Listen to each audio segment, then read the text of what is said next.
All right, let's check that out one more time and then we'll get started with the stream. Again, just waiting for people to roll on in. I appreciate y'all. And nah, it's not doing it, man. Wow. You know what? I'm not sure why that is. I do appreciate. Oh, now it's suddenly there. That's interesting.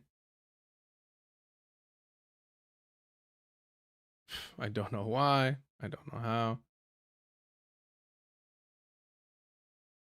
But the title is wrong again. That's interesting.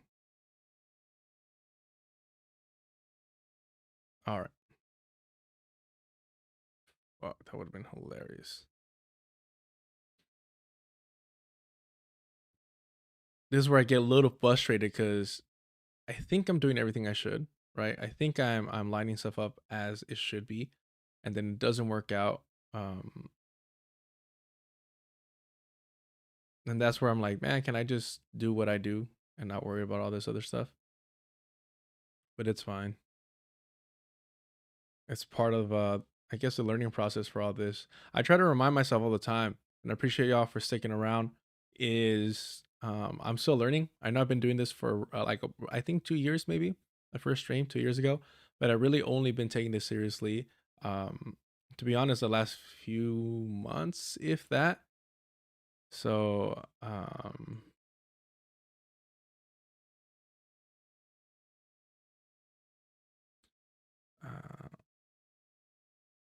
so there's that.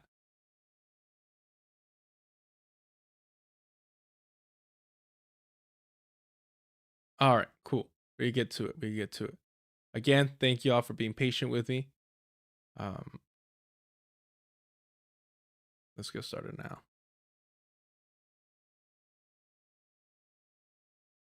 And it's so funny seeing some of the comments out on here. Um, People like accusing me of only going after people on the left.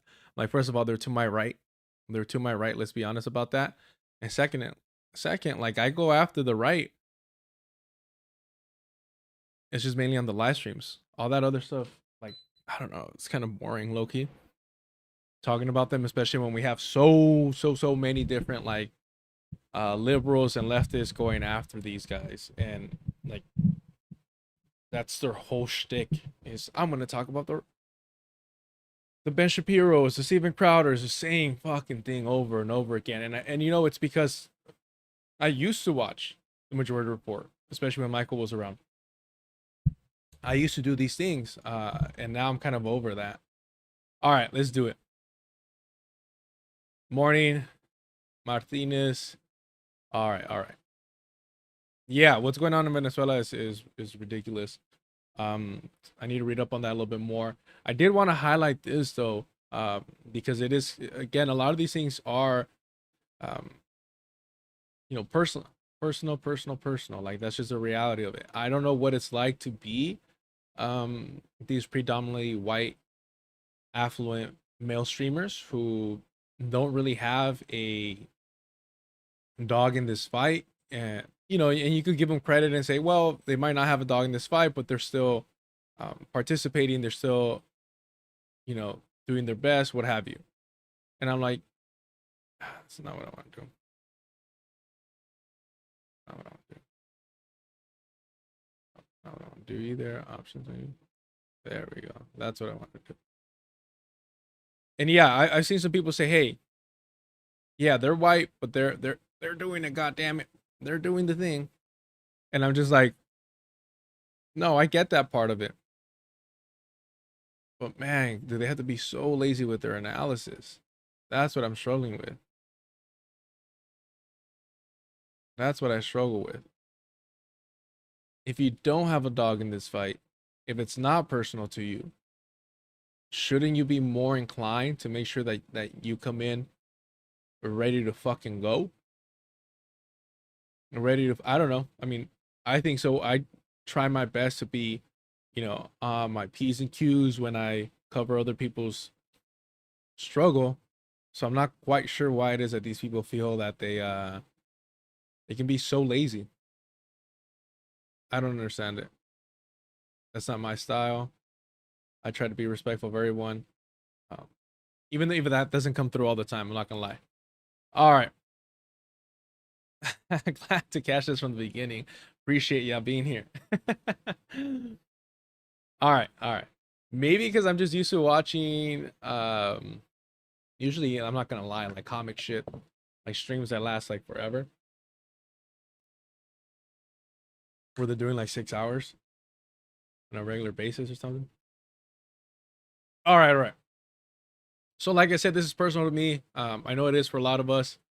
Trump administration quietly rescinds guidance on English learners' rights. So I wish they had the whole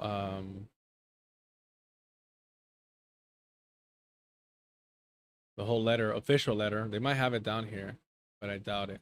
Usually they give you the summary. All right, let's go through it. I actually never been to this website before, edweek.org. Really interesting. But yeah, this is August 20th. So today we're on the 22nd. The U.S. Department of Education has quietly rescinded a seminal 2015 Dear Colleague letter that outlined for schools and districts how they can comply with their legal obligations to serve English learners.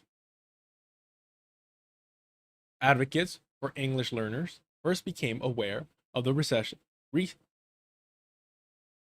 Recession, yeah. I don't know. Recession, yeah, like an actual economic recession. You say it the same, I'm assuming. A revocation, cancellation, or repeal of a law. Like rescinding, right? All right. Actually, that's gonna bother me. Talking about ESL. You know what I mean? Like first generation, baby. Let's find out how to say it. Rescission. Rescission. Ah. Rescission. See, I don't understand the H here. Rescission. Rescission. I'm not hearing this. Slow it down for me. Rescission. Rescission. Rescission. See, it's not a R, it's a R. It's a R. Rescission. Rescission. Okay. So not recession, but rescission. Huh. Thank you.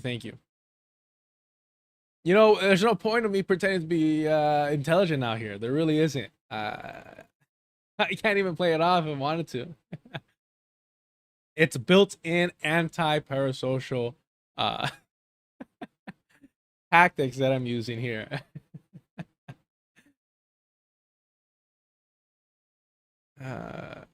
Calling it the latest effort by the federal government to weaken protections for the nation's more than 5 million English learners. This year alone, the Trump administration has revoked a policy memo declaring schools a protected area from immigration enforcement, leaving school districts serving immigrant students and English learners to address safety concerns for students and their families. And that's the thing. This is where it kind of gets annoying to even bring this up, but it's just the reality of it. You're not just affecting quote unquote undocumented work, like workers, undocumented people, right? You're also affecting the people doing it the right way, right? Whatever that's worth now. All those vendidos, all those sellouts that were saying like, oh, just do it the right way. They're coming after y'all too. They're coming after y'all too. There is no quote unquote right way. There's the white way, and that's it. No some way.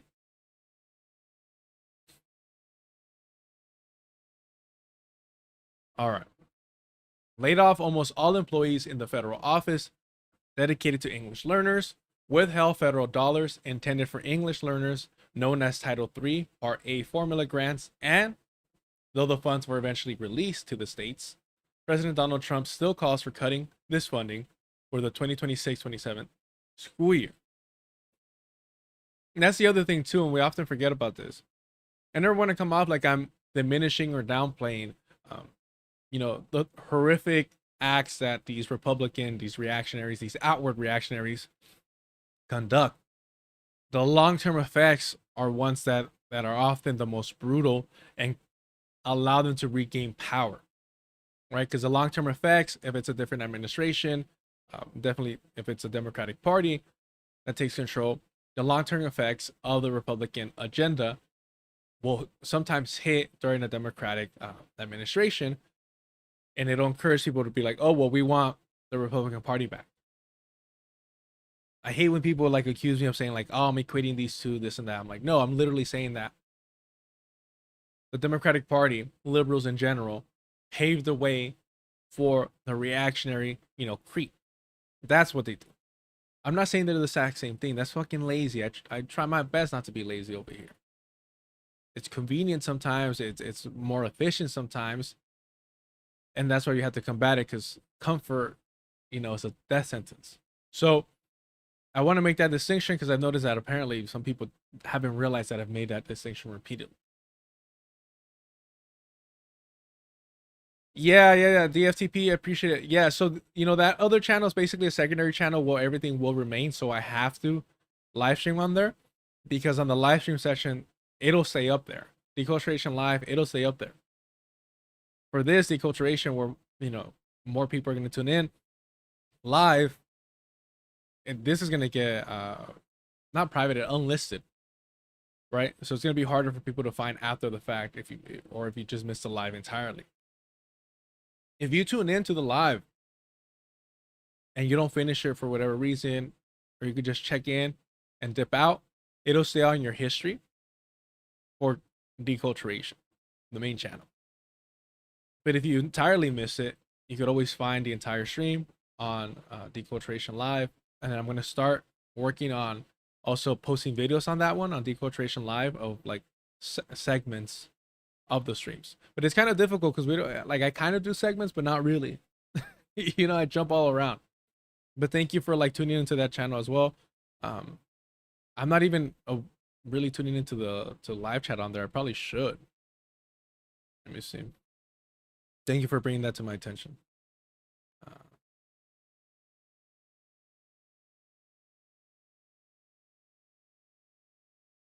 Let's see if it even pops up. Yeah, we got 3 people watching there. Appreciate it. No worries. That's what's up. I'll pop out the chat as well, just in case,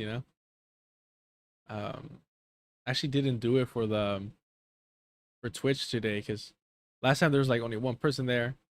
But yeah, that's dope. Red Roo. 3 a.m. I gotta drive 4 hours 2 ways to meet a comrade today. Damn. All right. Yeah, because like if I go over to Twitch, even if I go to my stuff, 67 followers, and I don't think, or maybe 2 people viewing. So I'll pop out the chat just in case, out of respect. I appreciate the support over there as well.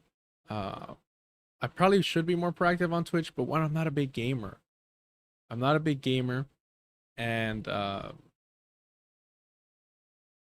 what else?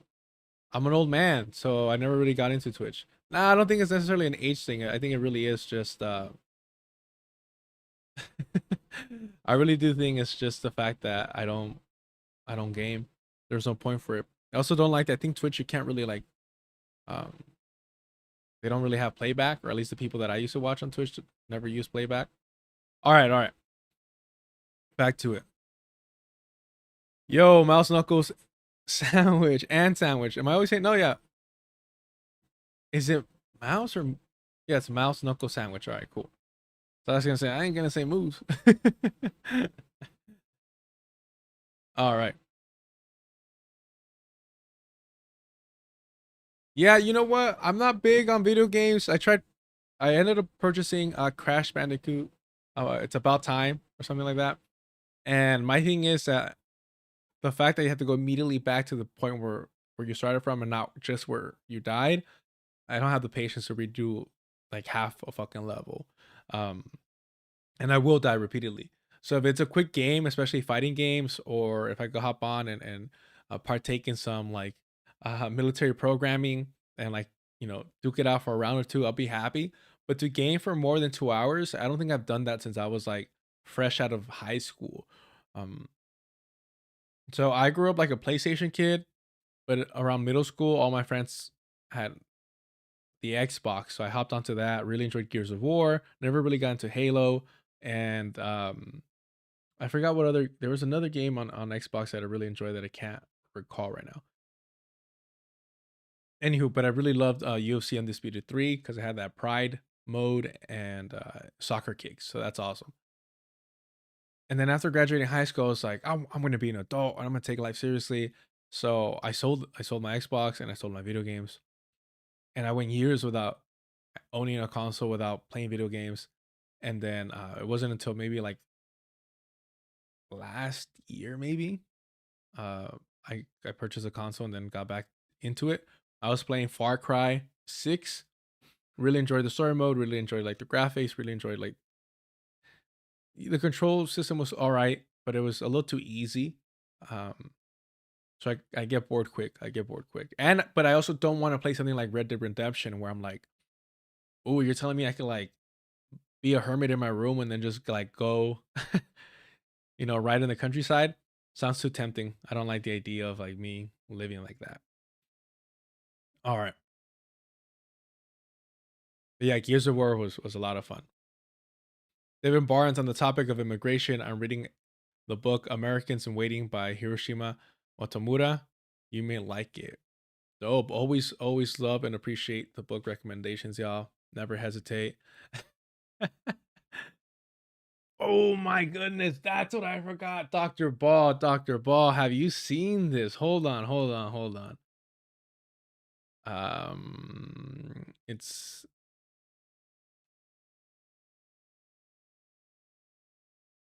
I spelled it wrong, but whatever.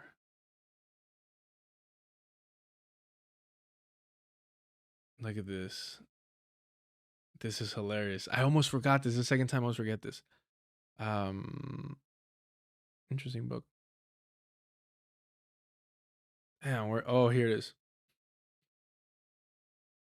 The other day I had a conversation with Jackson Hinkle on his show. The show has now been published. I regret the conversation for several reasons. And then here are his reasons. Before we read the reasons, Dr. Boss, long lost brother, Nick Cruz, aka Socialist MMA, from Revolutionary Blackout Radio. Why are you apologizing over a conversation? Academics are so weird. There is nothing wrong with talking to someone, even if you have massive disagreements with them.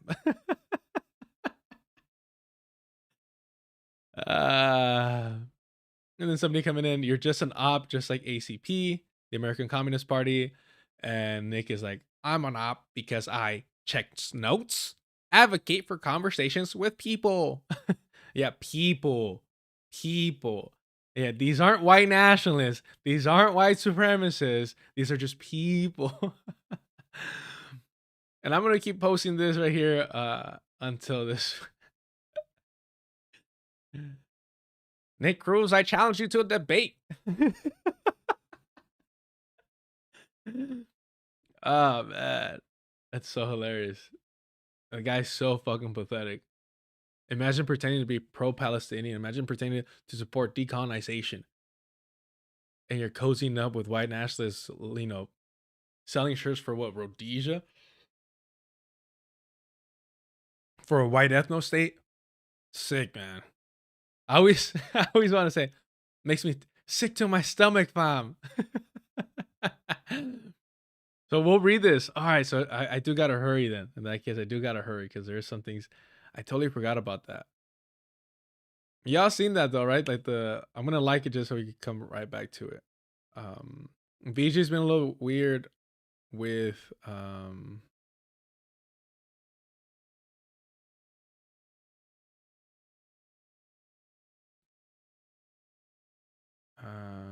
here it is. This is it.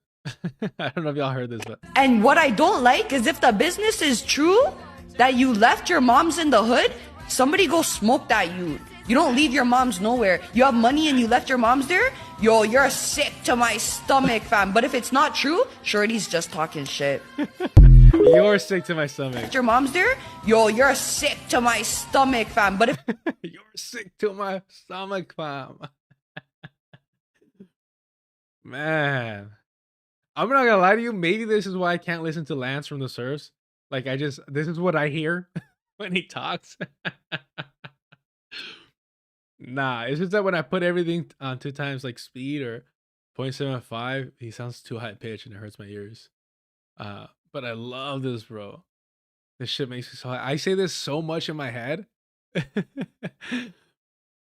I say this so much in my head, especially when I'm driving to avoid getting road rage. you have money and you left your mom's there, yo, you're sick to my stomach, fam. But if But I do appreciate the fact that like she goes out of her way to be like, you know, asterisks, but if I'm wrong, you know, they're just chirping. I like that. I appreciate that. Yeah, she almost does sound Irish. It is so interesting, man. These well, actually, I don't know what her background is. I'm not even gonna lie. I don't know what her background is. I don't want to assume. I know a little up north, you know, native people out there start getting real light. So understandably so. But yeah, okay, let me wrap this up and then we'll watch some of that Jackson Hinkle Vijay Prashad conversation. Because I remember this morning I was checking it out. I'm a little late because I had to do a little bit of yard work. Not really yard work, had to clean. I don't consider that yard work. So I was cleaning up and I was listening to it and I was like, nah, I gotta watch this on the stream because immediately Jackson Hinkle tries the whole Hasan Piker thing where it's like talking deep and shit and trying to sound like more manly. So get the fuck out, bro. You could tell when a motherfucker hasn't been punched in the face. You could tell. You could tell. You could smell that shit through the screen. All right. Yeah, I don't even want to think about that because I'm getting some CTE tonight for sure. Last week I got some good work in though. I'm not gonna lie. Yeah, there was nobody around my size, which is usually rare. I'm like average height for a fucking Mexican, and there's nobody my size dealing with a big ass this food, and he let me really get some good work in, because he could have just he was popping me. Don't get me wrong, he has that range. I want to say he's like 6. He looks like he's 6'2", the shortest. All right. All right. Oh, now you also reminded me. You know who I do want to talk to? And I'm all over the map, y'all. Give me 1 second. We'll get back to this. And I'll start from the jump. Why is the Dome TV, man? Why is the Dome TV so fucking great? So fucking cool. I would love to have a conversation with him. And I've re-listened to this quite a few times. And I've actually played it on stream. So because of that, I'm gonna do that. I didn't cover this last time, so what's her name? It's not Julian. Julia Michaels, maybe? Yeah. Is that who she is? Who is that? The Biggest Loser? Jillian. Oh, we can't play that.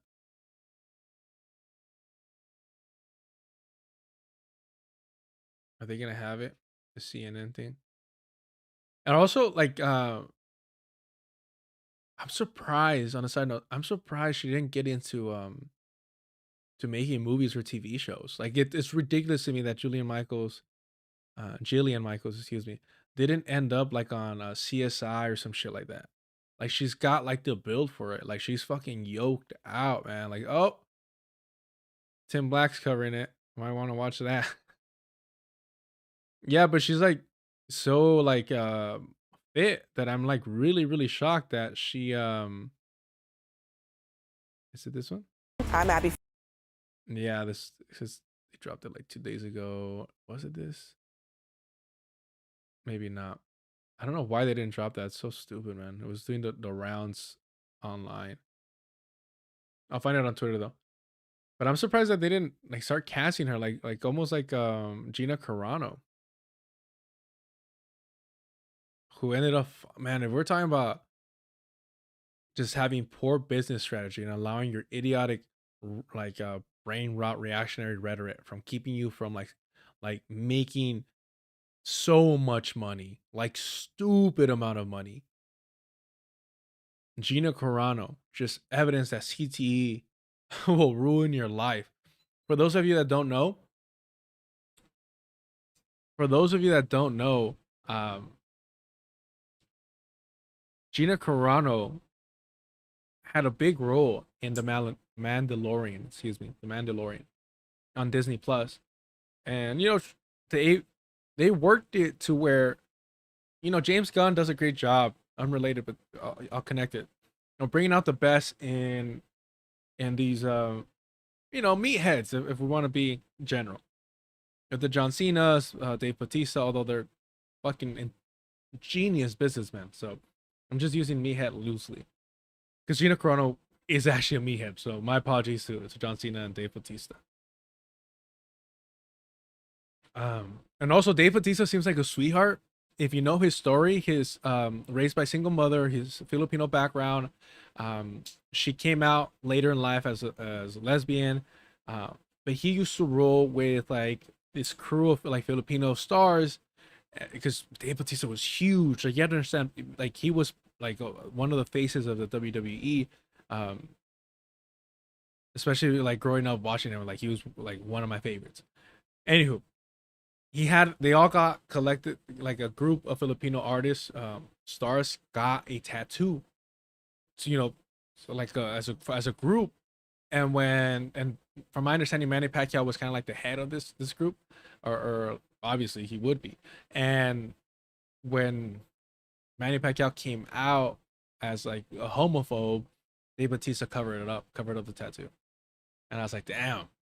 And then he talks about how like like he does not fuck around with like homophobia, and I thought that was beautiful. I thought that was awesome.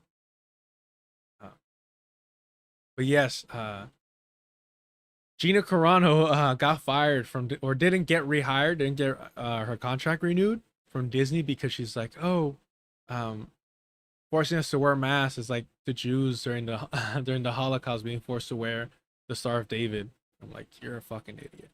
And I mean, I believe it was Jon Favreau that hit somebody up at Disney and was like, nah, that's going too far. Yeah, he got off the gear. He does look healthy. A lot of people were like, "Oh, he looks old, this and that." Or he looks. I'm like, bro, one, he is old. What the fuck are you talking about? He's up there already. And second, he's so tall that the muscles made him seem a little bit more normal looking. Funny enough. And now that he's thinned out, he looks taller than what we're used to seeing him or perceive him to be. But he looks like taller. I want him to play. And I just literally blanked out on his name. In the Batman sequel, what's the name of the doctor? Doctor Arkham Asylum. What's his name? Not Jeremiah Arkham. There's another. He is a psychologist or something. Batman psychologist. So, yes, Hugo Strange. Hugo Strange. Look at this motherfucker. Dave Bautista would kill this fucking role right now. Look at this one. Dave Bautista would kill this role. Yes. Man. Especially if you look at him now. If you look at him now, bro.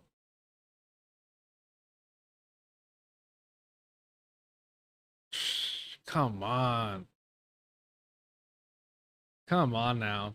And if you saw him on A Knock on the Cabin Door, it's a little bit more nuanced.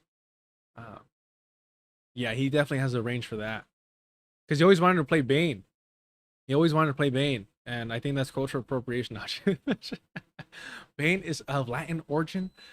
No, they do. I mean, as much as I enjoy The Dark Knight, I thought Dark Knight Rises wasn't that great of a movie. I think Anne Hathaway was not a good Catwoman, and I think Tom Hardy, Tom Hardy, although he had great lines, in great moments, I think that it was a poor portrayal and usage of Bane. Um, but that's why I have so much issue with Christopher Nolan, man. I'm actually not a fan of his. I think Interstellar is one of the most overrated movies, and it just does such a great job at like pulling at your heartstrings. I have a friend who just that's his favorite movie of all time, but he has 3 daughters, and I'm like, look, man, you're kind of a little biased. Yeah. Um, yeah, Dave Bautista's, I believe, half Filipino, if I'm not mistaken. Look, arguably maybe the biggest Filipino in the world. um, all right. Super distracted. Super distracted. I know. I know. Yes. You're true, Dr. Ball. That is, I think he's a health nut that's quite aware of the damage that he might have done to his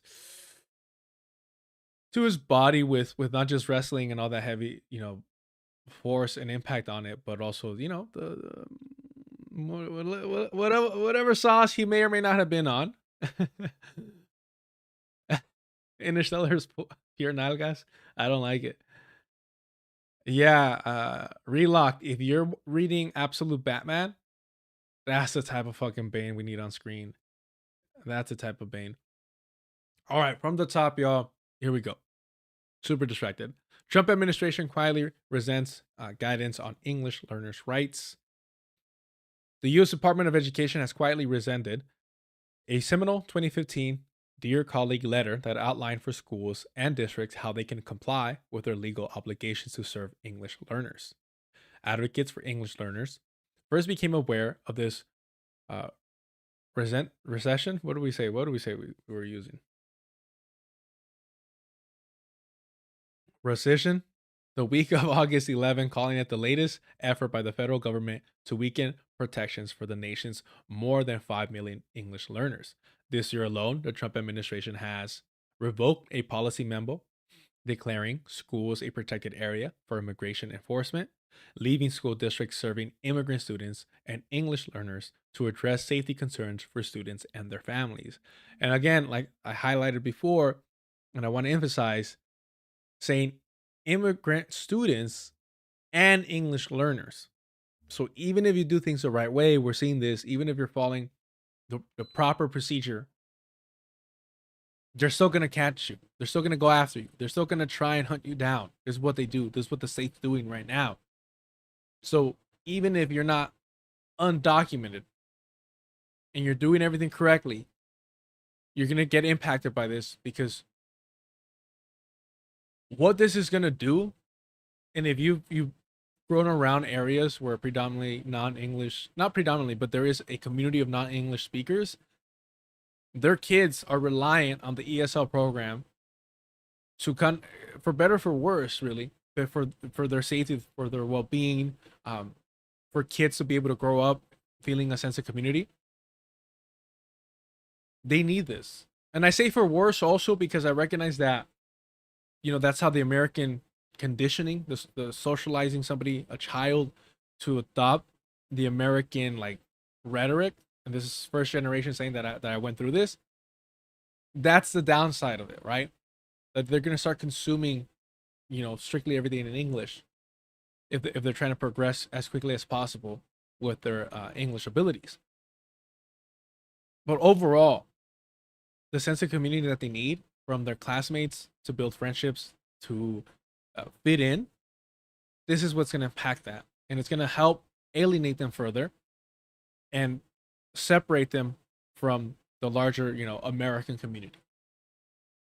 That's the heartbreaking part about this, that it's targeting children and their ability to make friends, their ability to have a good school day, their ability to learn. And if you want to, get some conspiracy shit here, hey, let's not give them access to learning English so they could fail. They could fail school. They could flunk out. They're scared that they're going to get a proper education. Not that the U.S. can really provide one, but at least the opportunities may be there for them.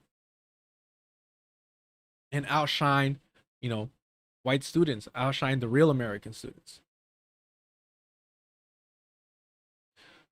laid off almost all employees in the federal office dedicated to English learners, withheld federal dollars intended for the English learners, known as Title III Part A formula grants, and though the funds were eventually released to states, President Donald Trump still calls for cutting this funding for the 2026-2027 school year. So it's always the long-term impacts of these administrations that we always have to keep in mind, and they kind of play off of each other. The Democrats are usually voted out because of long-term repercussions of Republican mandates or bills or policies, what have you. And once Democrats are in office, people are like, well, let's go back to the Republicans for times were good.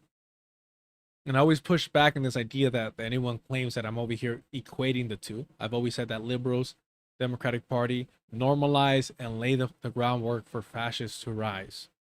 The Republican is the outward rabid fascist party. There's a distinction and it matters. That doesn't mean that they're not on the same team and helping each other along.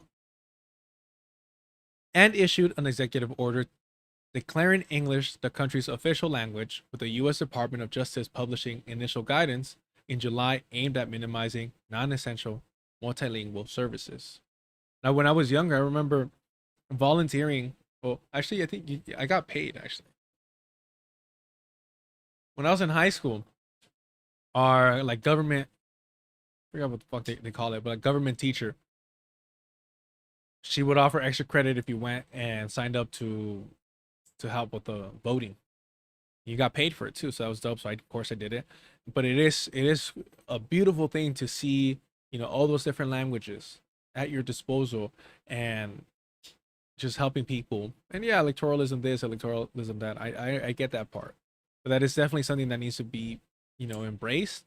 And these old school like nativists, like even they knew, like people are coming from all over the place. They need to be able to interact and understand what is going on, even if they don't like it. Even if they're like, like why are all these different languages here? They're going to be the first ones to complain that, oh, you don't understand the laws, you don't understand the culture out here. Well, motherfucker, them learning English helps with that.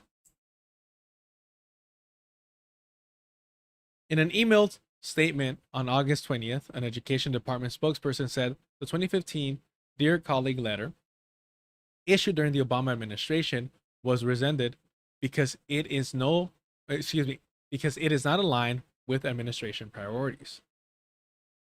The Dear Colleague letter itself was not legally binding and merely outlined how schools and districts could meet their legal obligations to English learners under federal law and discuss issues that frequently arise in civil rights investigations into schools over serving English learners.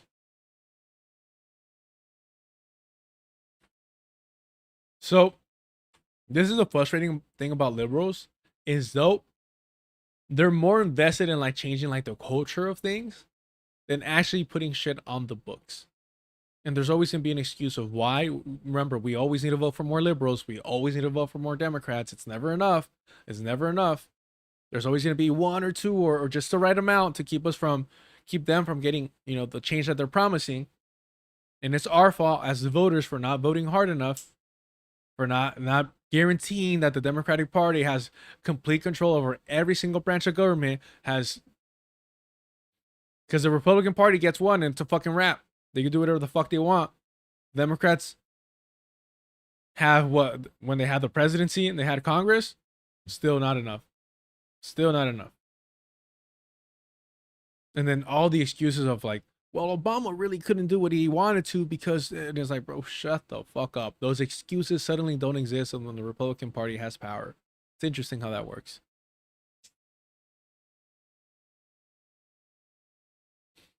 The letter, which schools and districts relied on for years, now has a notice in red at the top saying it remains available for historical purposes only. Damn. Rescinded. The document has been formally rescinded by the department and remains available on the website for historical purposes only.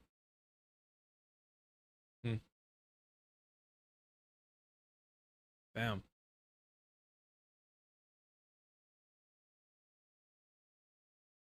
Dear colleagues, for 40 years, the Supreme Court of the United States determined that in order for public schools to comply with their legal obligation under Title, is it 6? No, no. Yeah, I think it's, or is it 4? I always forget. No, it's 4, right? Always mix that up. That dyslexia does not help. Of the Civil Rights Act of 1964, they must take affirmative steps to ensure that students with limited English proficiency can meaningfully me right there participate in their educational programs and services. That same year, Congress enacted the Equal Education Opportunities Act, which confirmed that the public schools and state education agencies must act to overcome language barriers that impede equal participation by students in their instructional programs, ensuring that SEAs and schools districts are equipped with tools and resources to meet their responsibilities to LEP students, who are now more commonly referred to as English learner students. Or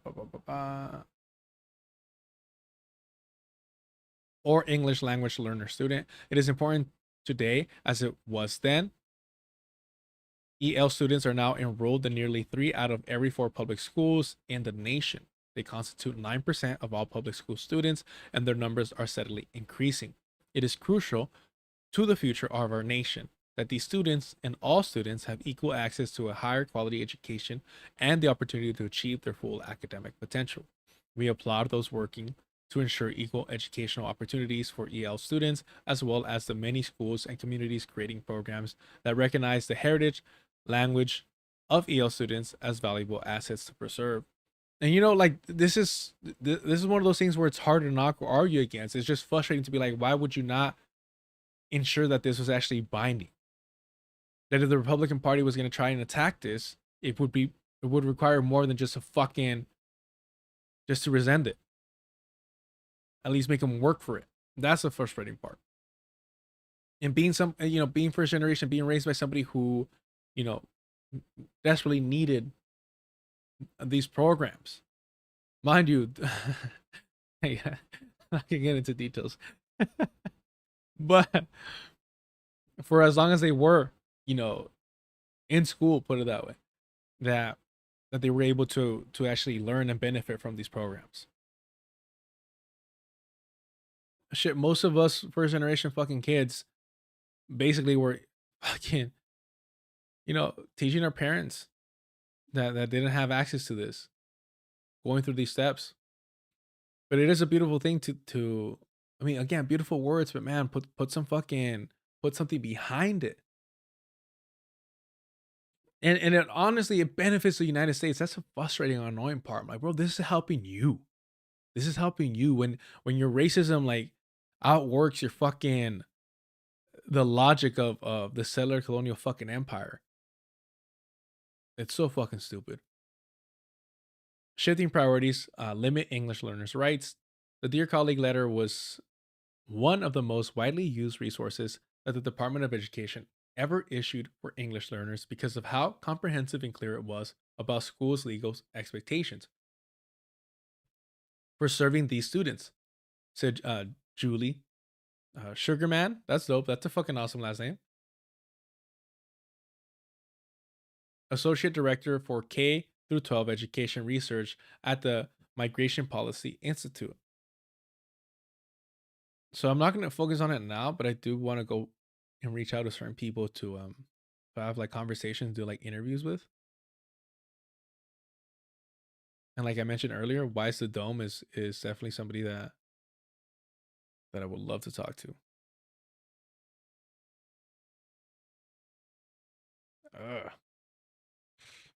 So it's a little white to me. A little bit more. We need okay. Okay, we see a few here. We see a few here. All right. Okay, we see okay. All right. Maybe, perhaps. Okay. All right.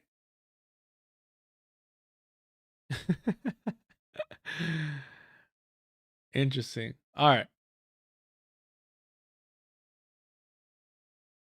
The letter detailed what schools and districts must do to ensure They comply with the Civil Rights Act and other legal requirements regarding English learners, such as identifying and assessing English learners in need of language assistance in a timely, valid, and reliable manner, providing English learners with the language assistance programs that is educationally sound and proven successful, sufficiently staffing and supporting the language assistance programs for English learners, ensuring English learners have equal opportunities to meaningfully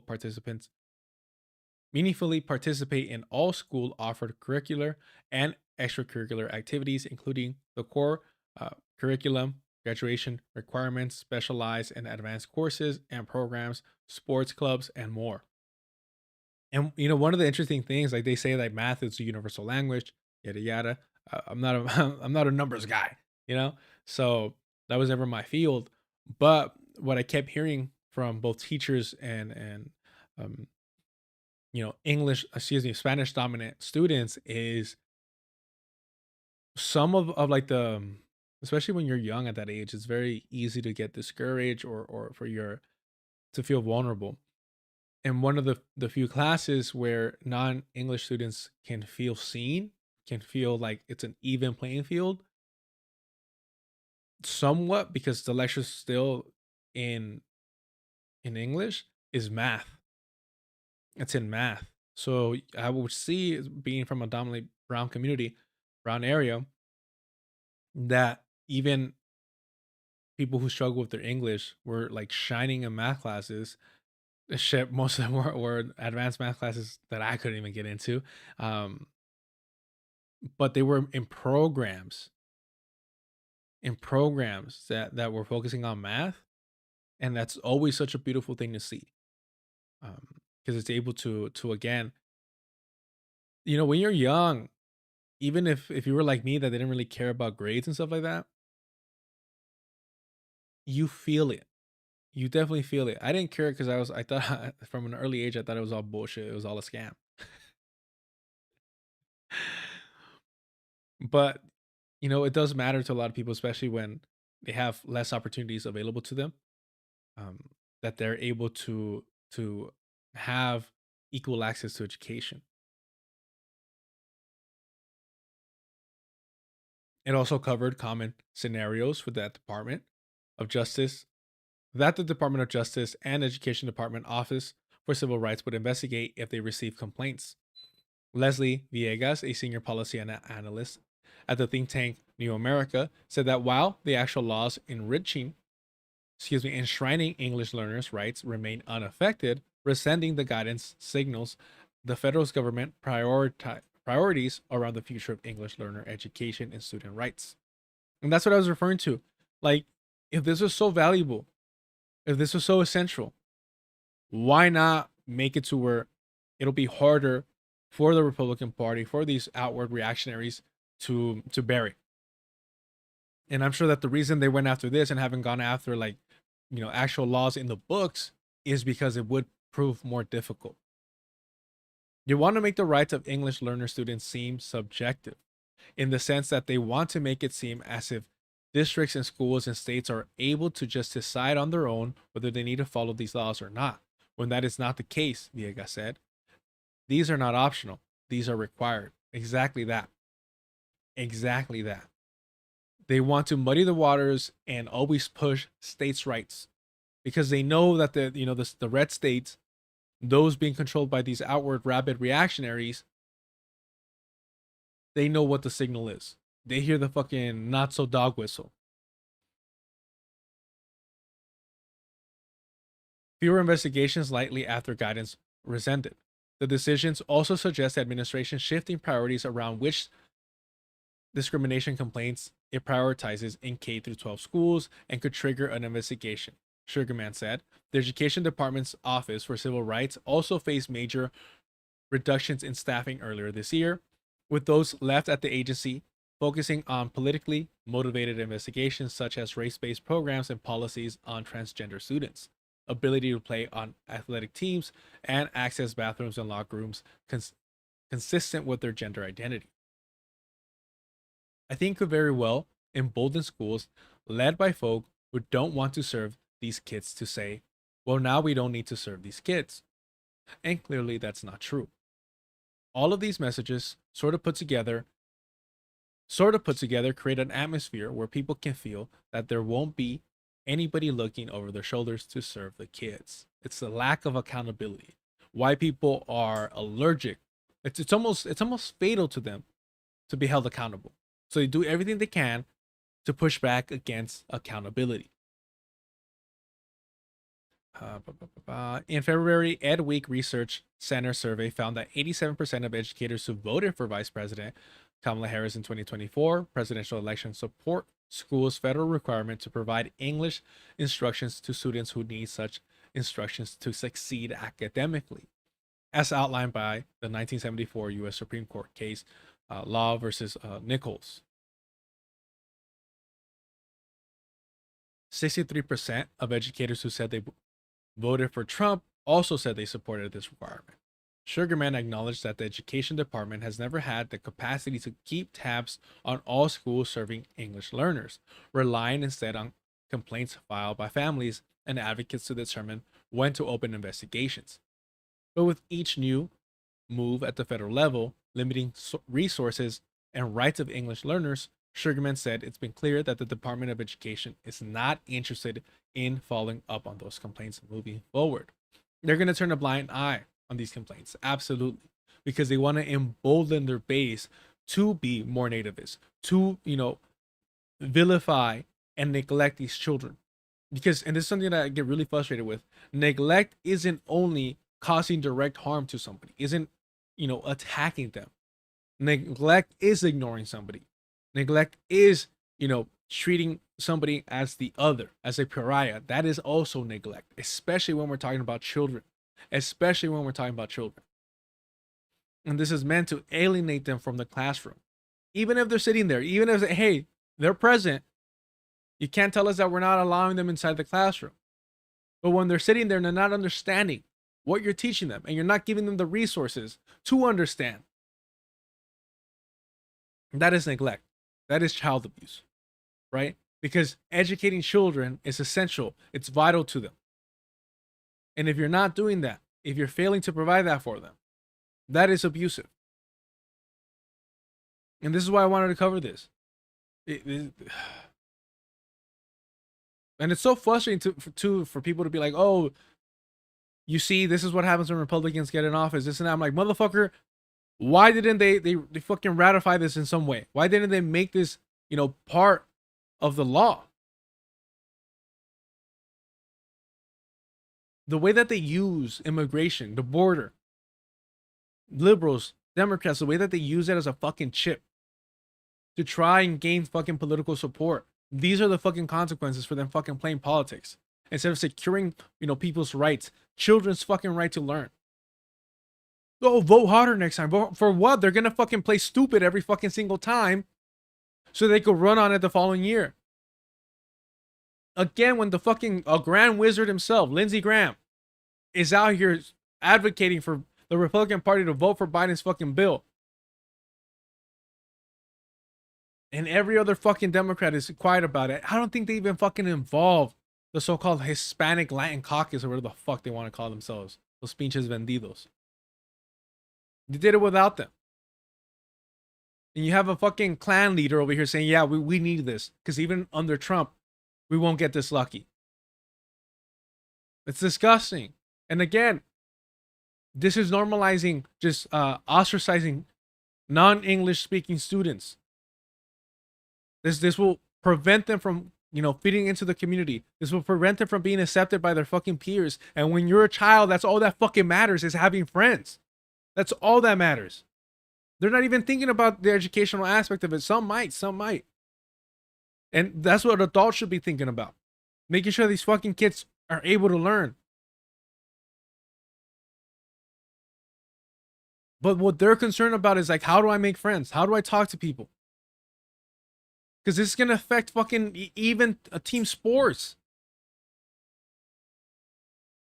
Man.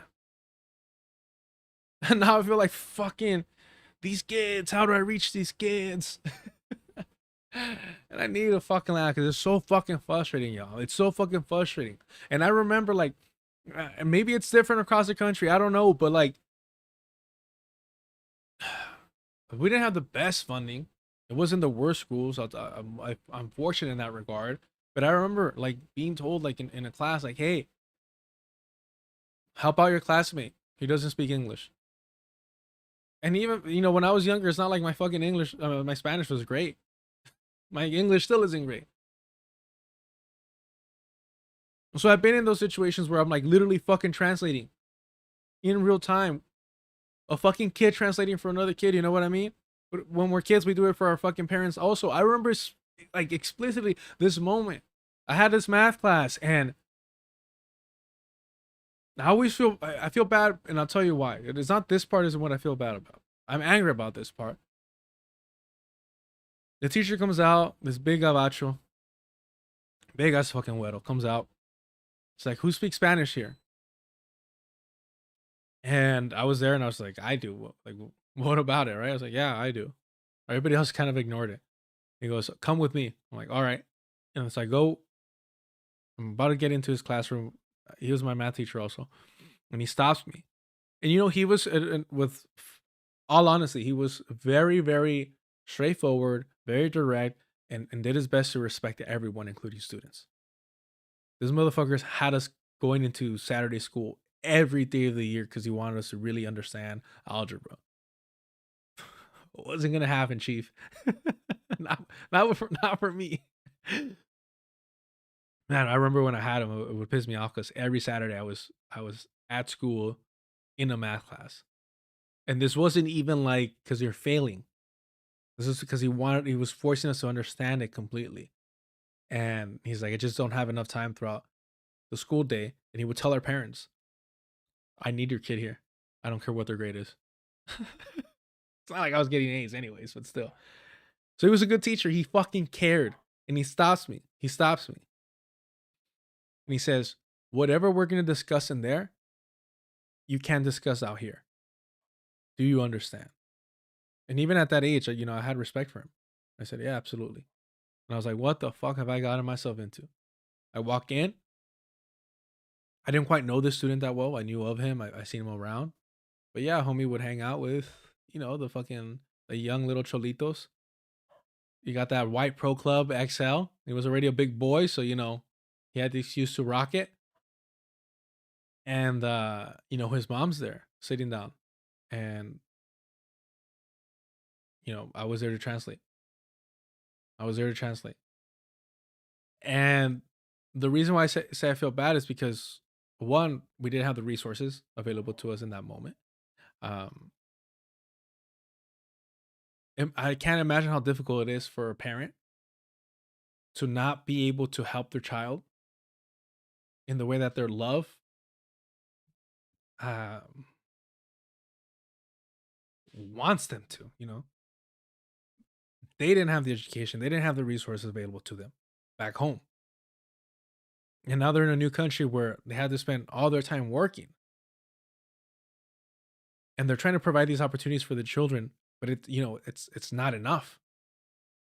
Kids are gonna fuck up. Kids are gonna make mistakes. Kids are gonna get distracted. Kids are gonna be misguided. They're gonna be negatively influenced.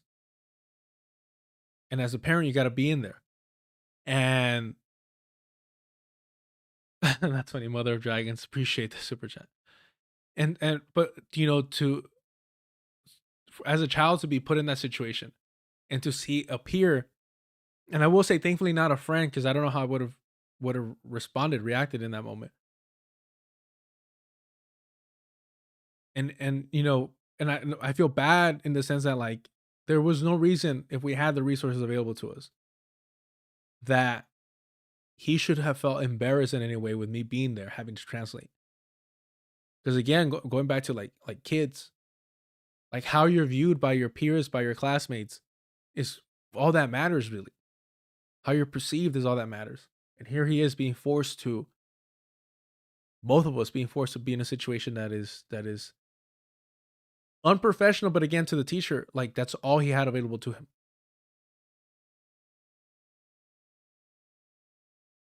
And the reason why I also say I feel bad is because I don't have the best memory. And sometimes meto la pata, put my foot in my mouth, whatever. And I say things And it takes me a second to realize, like, oh, it could have been perceived as a jab, or it could have been perceived as me referencing something that I wasn't. And I remember me and him were never close. We were never like friends like that. But somebody said, like, because he was so big, he was a big dude, right? Somebody said, oh, like, I bet you could like beat Carlos up or something like that. And I looked at him, I was like, nah, you can't, right? But like playfully. And I don't know his reaction. I was expecting like us like going back and forth and joking around, even though we weren't close. That's just how I am with everybody. I saw in his eyes kind of like, and he's like, oh, no, no, no, no. And just kind of looked away and exited the conversation as quickly as possible. And it always haunted me that I'm like, did he think that I was going to try and use that and throw that in his face in the moment? Because I would never do something like that, even at my worst, because I was a mean little motherfucker. Don't get me wrong. I was one of those people that said, like, bro, like, they're just words. And I would just be as ruthless and brutal as possible as a kid. And it took me maturing to realize, like, that's not funny. That's not cool. But I didn't want to bring it up again. And I didn't want to check in with him or ask him. We weren't that close. And maybe I was misreading the situation. Who knows? But it always stayed with me that I would never want somebody to feel that I had some kind of like leverage or power over them like that in such a vulnerable situation. Damn.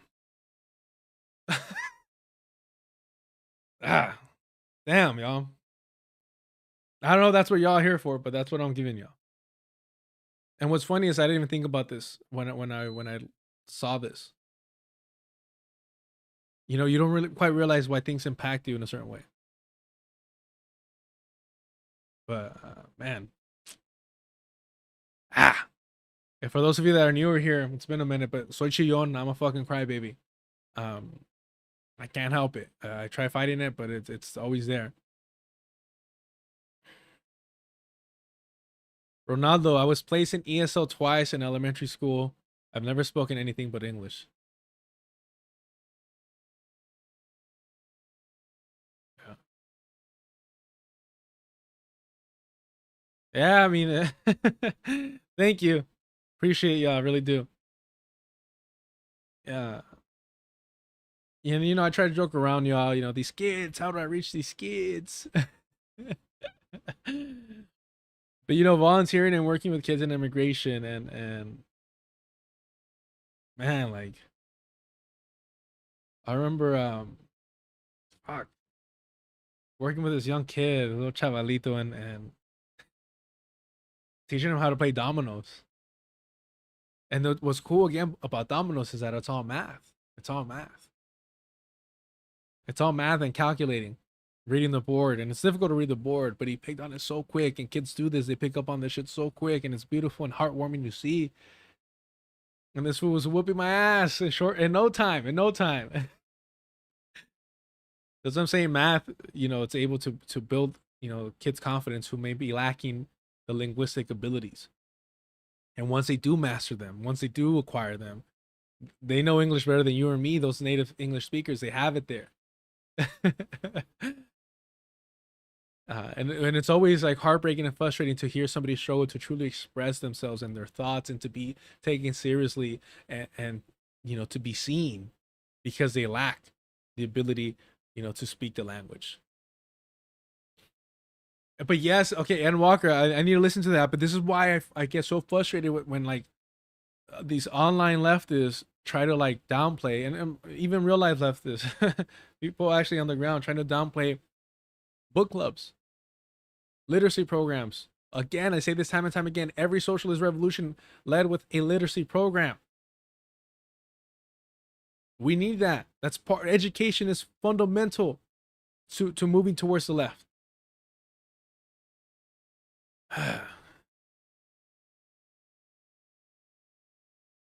Yeah. All right. Yeah. Let's get it together. Let's get it together. Man, it's so fucking unfair to them. There's a book coming out shortly about children rights. I believe it's a Verso book, if I'm not mistaken. Man.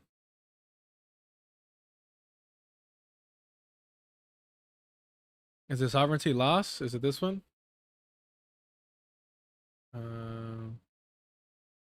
No.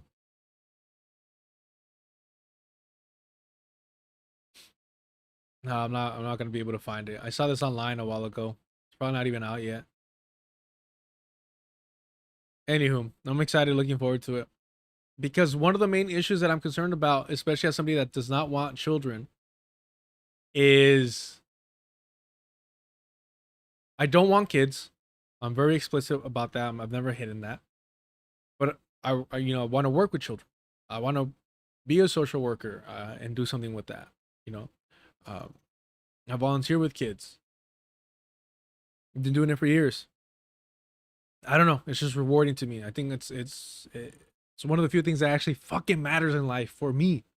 For me, respect to anybody else doing their work, but for me, one of the few things that I actually care about is that. And because I was so fortunate, I had so many opportunities, many that I did not take advantage of, but I got lucky in so many ways, And if it wasn't for like really fucking caring adults that went out of their way to treat me as a child, as a fucking, like, a human being, a complete human being, certain things would be different, man. Shout out to even the fucking bus drivers that actually cared about the community and would, try talking to you and not be weirdos or creeps. You know what I mean? You know that thing where you do this and you're able to whistle and shit like that, like do bird calls? Like, I learned that because growing up, riding the bus, the public bus, like, some old timer, some bus driver taught me how to do that, and he would always play like trivia games with me and stuff like that. Well, we were getting around the city. And I remember the first time I visited Zion, beautiful Zion. I recommend everybody should experience that beauty. And we're walking through the Narrows, and I was like, oh, it'd be dope to do the bird call here because it would echo. And so I'm walking and I do it, and I do my best to do it as loud as possible, and you could hear the echo. And I was like, I was so happy and whatever. And I kid you not, maybe it's coincidence, maybe whatever. Like 3 fucking, like, I don't know, they were crows, ravens, I don't know the difference, just come swooping down, and they post up and they're just looking around. And I was like, what the fuck? And I look around, look back, and the Narrows is usually there's always people around in the Narrows. Obviously, the further up you go, the less people you're gonna see, the less people make it. But there were so enough like strangers around, and I was so excited. And I look around, and they're like nodding at me, like yup. Like they also thought that there was a connection there. So I was like, fuck, I was so hyped. You start feeling in tune with nature. So I always try my best to be present, respectful, and patient and caring with kids, even though I don't want any. That contradiction of like, all right, you can return them,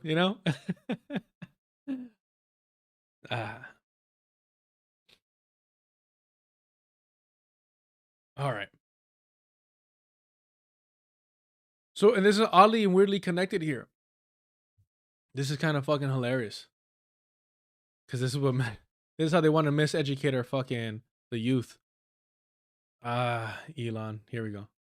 Have you looked at some of the things that are being reviewed? Yeah, slavery was a bad thing that was to talk about. Okay. Like Slavery was a bad thing we should talk about. Yeah, I mean, pretty fucking basic. But this is about like the Trump administration going after like museums, right?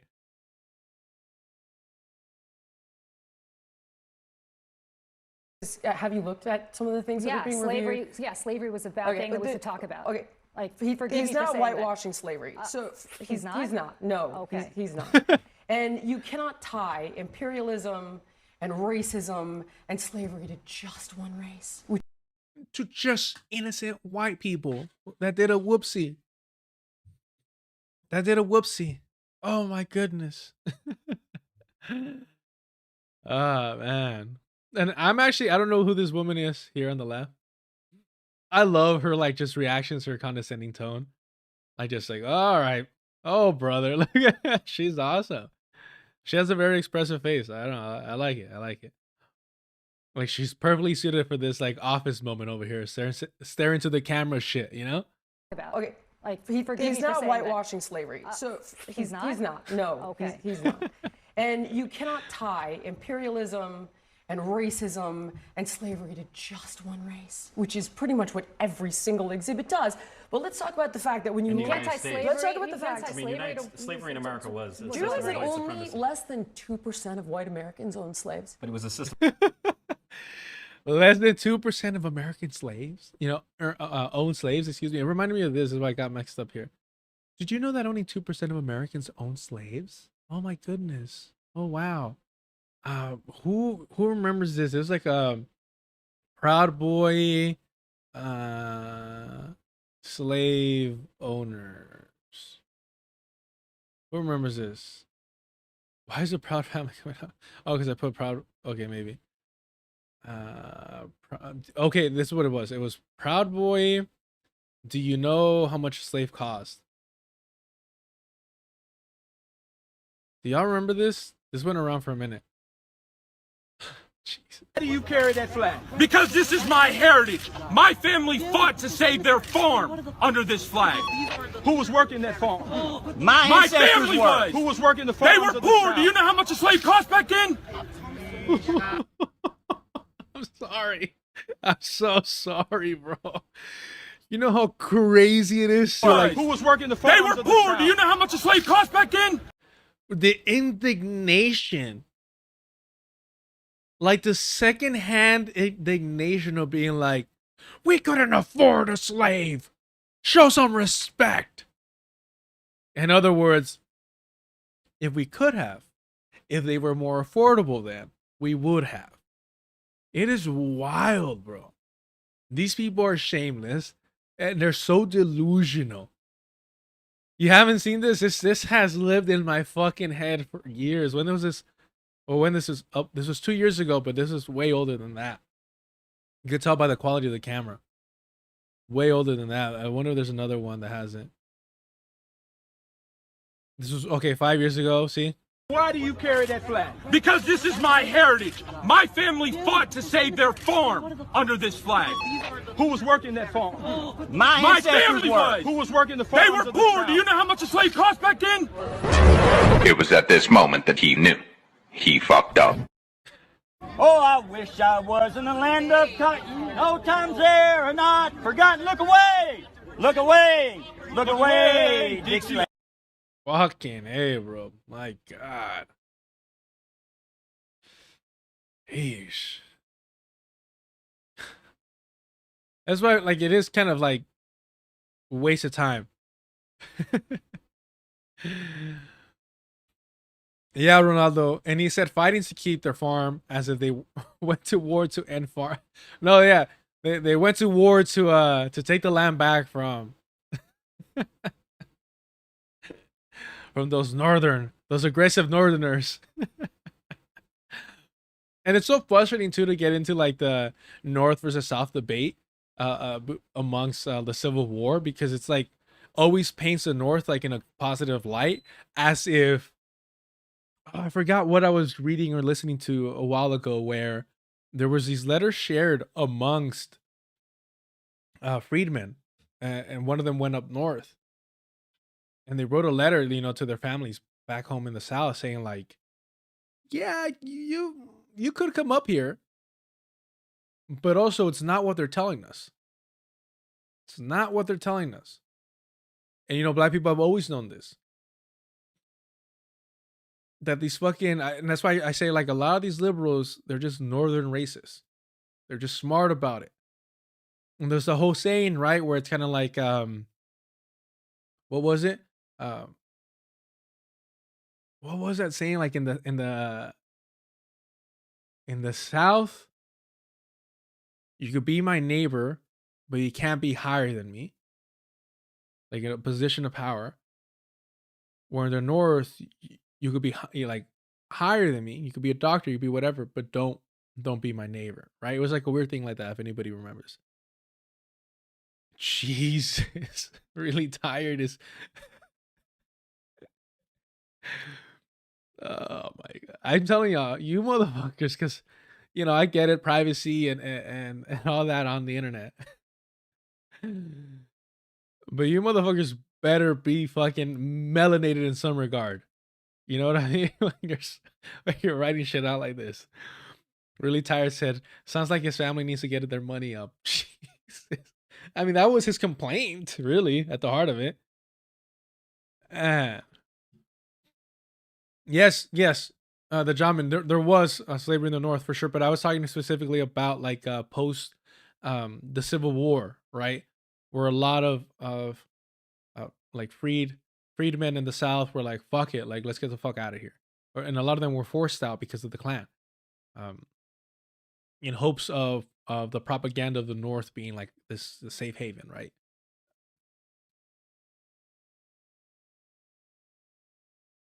Let's talk about the facts. I mean, slavery in America was. Do you realize that only less than 2% of white Americans owned slaves? But it was a system of white supremacy. You realize that slavery is thousands of years old? White people were. Do you know who was the first race to try to end slavery? Well, what's controversial? I'm very surprised.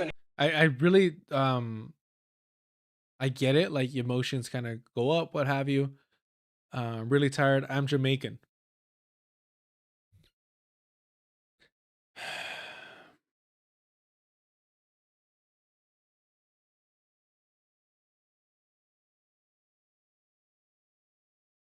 Big dirty bass, that one you're fully like a holy pussy blood clot. And so is he, really tired, and so is he. Just kidding. That could be your cousin, for all I fucking know. For all I know, really tired. Just fucking. Funny enough, man. Like, one of my favorite fucking people to get back and forth with is this fucking old head. This Jamaican old timer. Oh my gosh, man. This motherfucker can argue for days. Really tired. All right, he's black Jamaican. Thank you for clarifying. Really tired. But man, it's so, this guy's so funny, and he was such a, like, he's a like super anti-Trump guy, which is always fun. But he was like super Kamala Harris, and he was like super Zionist for the longest. And when me and my other coworker, who was like half Mexican, half family's from Afghanistan, when we would always talk shit about the Zionist entity, and we don't know when it happened. This motherfucker like switched up. This was a while ago already. And then we both like made a huge deal out of it to just, you know, because we like to like rile him up. And we're like, what? Like, wait, what? Because he would always bring up the Bible and all this shit like that. And he's a you know, the old timer's prideful, so he'll never admit that he's wrong and stuff like that. But he'll like give you a little chuckle. He'll give you a wink and a nod of like, I'm not gonna say I was wrong, but you know, I'll tell you. But it's too much fun playing dominoes with him. Motherfucker owns the board. But yeah, really tired. All right. We're gonna believe you. We're gonna believe you're really tired.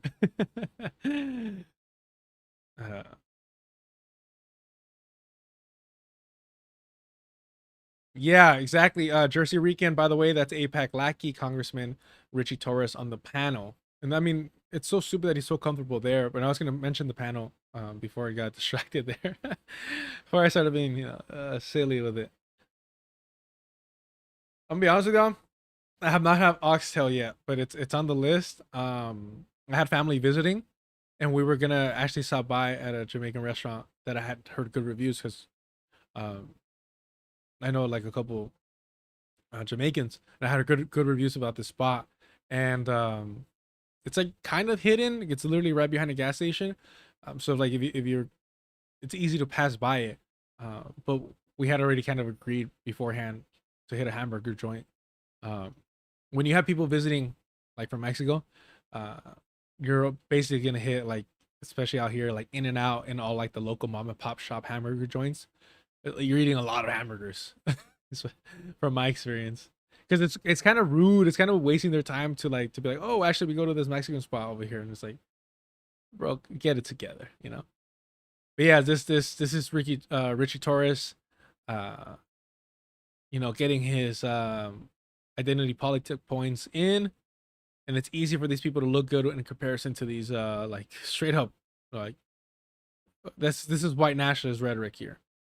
This is controversial. Well, I'm what's sorry, controversial? I'm very surprised This is that an you're trying to extraordinary litigate. exercise in historical revisionism. I would say. I'm really Historical surprised. revisionism. Do you realize that? Jillian, I'm surprised that you're trying to litigate who was the beneficiary of slavery and I'm who not. was not. What I'm trying to tell you in is the that context of American history. Okay. In the context of American history, what are you saying is incorrect by What I'm saying that you it was white cannot- people oppressing black people? Every single thing is like, oh, no, this is all because white people bad. And that's just not the truth. Like, for example, every single exhibit, I have a list of every single one. Like, people migrated from Cuba because white people bad. Not because of Castro. Yes, no, it's in there. That's what I'm saying. You don't actually know what's in there. Do you know that when you walk in the Wait. Even these fucking libs are like, wait, because they're white, because of Castro. Like, we're all anti-communist here because of Castro. She goes, well, yeah, but that's not the point. That's not the, of course it's because of Castro, but that's not the point. Man.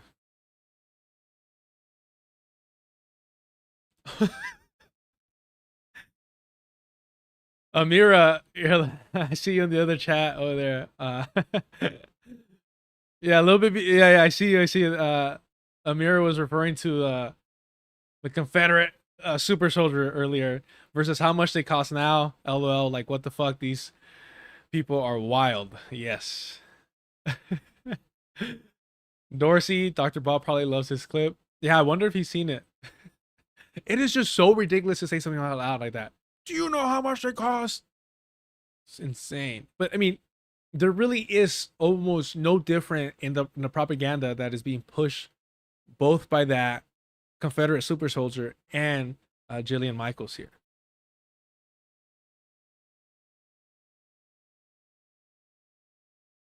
As white people bad. Not because of Castro. Yes, no, it's in there. That's what I'm saying. You don't actually know what's in there. Do you know that when you walk in the I love her. I love her. you have gay flag? I think because she reminds me of Pam from The Office. I think that's why. The redhead or whatever, but she's like so flabbergasted. It's just like, what the fuck? Like, you're really pushing this, you know, it's a gateway to white nationalist rhetoric and propaganda. Man, so ridiculous. But what the reason why I did want to cover this part, it reminded me of this. And I've covered this before, and I hope it's on this part. It might actually be earlier. Let me see the transcript here. And again, shout out to Wise the Dome. If you haven't, subscribe to his channel. It's a fucking crime that he's only at 3K subscribers. So please head over there and subscribe to his channel. One of my favorite, interviewers in the game. Always has really insightful conversations. And honestly, I don't know how he does it, but he's able to they're fucking funny. Like, there's funny moments, and which I love humor. I love comedy. So whenever anybody's able to bring that out of their guests, like I'm completely admiring that. Let me see if it actually does it. It's Thomas Frank. Yeah, here it is.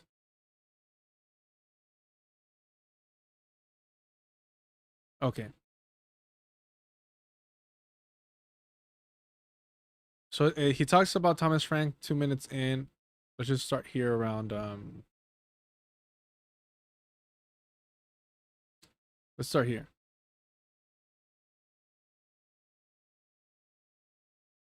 Yeah, we'll do that.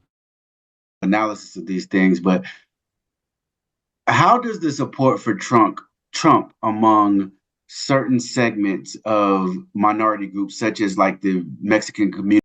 Sorry. We don't want to hear you speak about Mexicans, Wise the Dome. They're all criminals. No, I'm kidding. I'll go back right now. Ronaldo, I heard Jillian Michaels is Syrian Lebanese. Is she? She's beautiful. I wouldn't be surprised. She always reminds me of fucking Sarah Connor. But again, I was always surprised she never made it into the transitioning into to like acting and playing small roles. All right. I think Wise was about to say how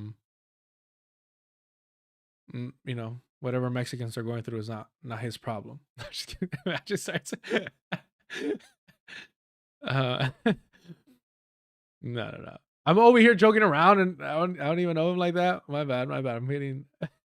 I really am. I'm a fan of his channel. But how does the support for Trump among certain segments of minority groups, such as like the Mexican community, reflect a broader impact of European colonialism on collective consciousness, particularly among those who emphasize their legal status in the U.S. without acknowledging that this land was taken from indigenous peoples, many of whom were those same Mexican people who voted for Trump's ancestors? Do you think failing to recognize the United States as a settler colonial project fundamentally skews one's understanding? Who the fuck am I glazing? Miguel, you ain't enough of a hater glazing white people. Look, she's fit as fuck. If you've seen Terminator 2 is one of the best fucking action movies ever. I'll argue with anybody about that. It is terrifying to this fucking day. I don't think, we've seen. Anywho, moving along. So I always thought that she was gonna take the mantle over fucking Sarah Connor, that actress. I forget her name. So I was always surprised, like, bro, like Biggest Loser was huge. People loved you. Like, what the fuck? You didn't make that transition. It was always shocking to me, and I'm assuming this is why she's doing a right-wing turn, right? But if we're establishing that she's part Lebanese, I don't know. Can't accuse me, because she doesn't look full white. I'll be honest with you. I never thought she was. So I will fight back on that. Miguel, I will fight you on that. She might think she's white. She might act white. Linda Hamilton. Yes, thank you. Fucking so fucking great. I don't know her politics. I don't know anything about her, but in her Terminator, fucking always great role. Rouse. I used to have a thing for Tulsi Gabbard. Then she went over to the dark side, or more so the darker side. You're saying her tan was too dark for you? Is that what you're referring to? I think she's fully white, if I'm not mistaken. She's not Hawaiian. Oh, man. Whoa. Nah, he said Chrissy Nunn was attractive too. Who? What? I did not. Did I say Chrissy Nunn was attractive? Or did I say that she was about her looks? I want to get into it with all y'all motherfuckers. Hold on. I'm fighting for my life over here. She's not white, she's Norwegian.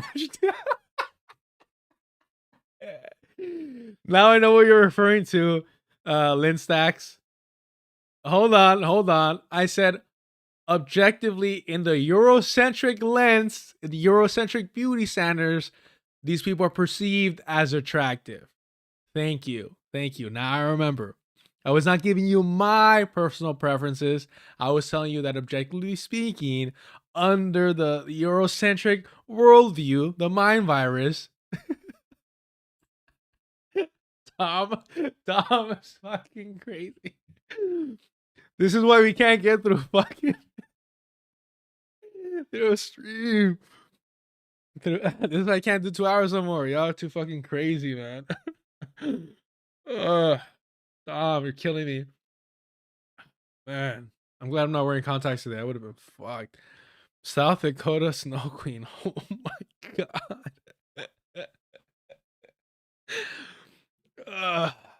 Fuck you guys are too fucking funny, bro.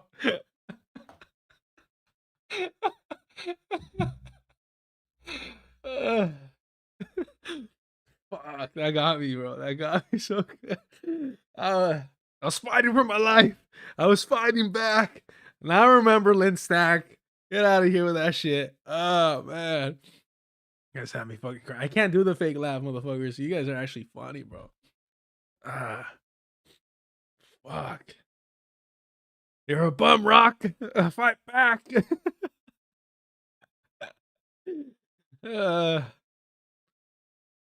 So fucking good. Thank you all for that. I needed that shit. I haven't had a good laugh in a while. Credit to Dom, credit to Linstack for smearing me publicly. Miguel starting that shit.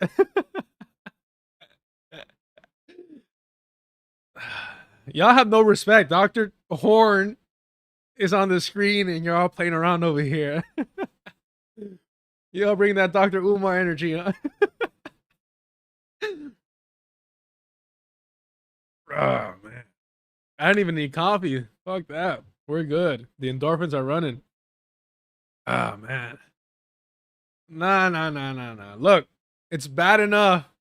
It's bad enough that I have to admit to having dated whiteinas, you know?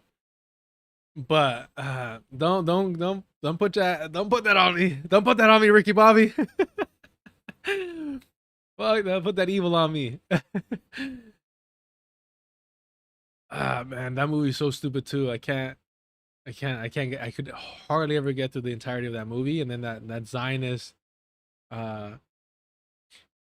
fucking is in that movie that ruins it for me. But yeah. Man, you guys are crazy in the chat. Jonathan Dillon, gotta run. Always a good time being here with y'all. Peace, by the way. I'm not white, everyone. I'm Scottish, German, Swedish, and Italian. He's a fucking guinea. Get him. He's working for the Pope. All right. Let's get back to it. But why is it Dome? Check out his channel's fucking awesome. Great interviews. Let's get back to it. Well, certainly it does. Speaking of which, in the New York Times of November 10th, 2024, there's an article, What's the Matter with Kansas? He's considered a man of the left. Sorry, I muted the wrong thing. My bad.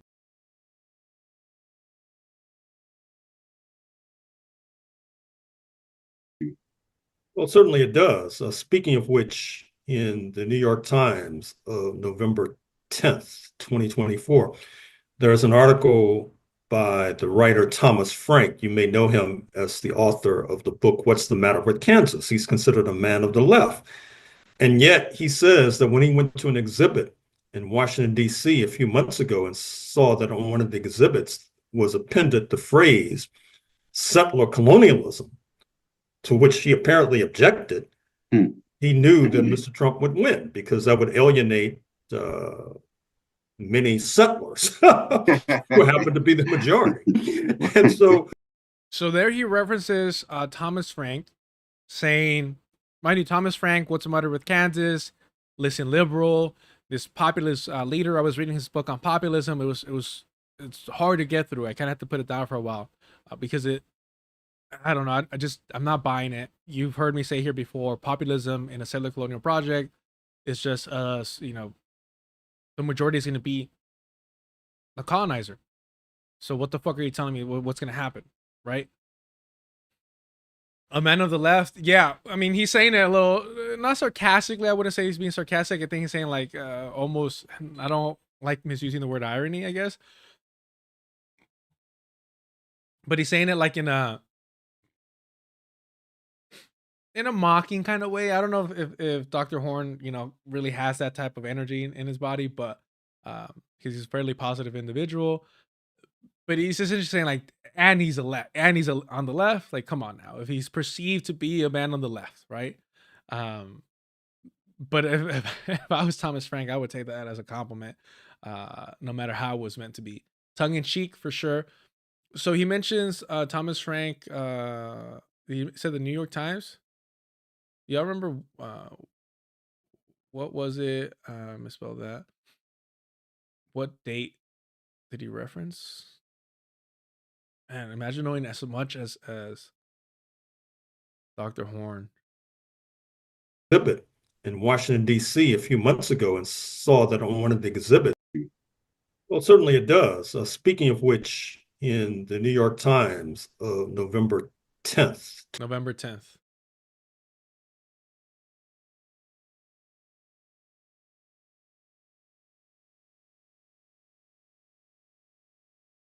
Let's see if we can find it.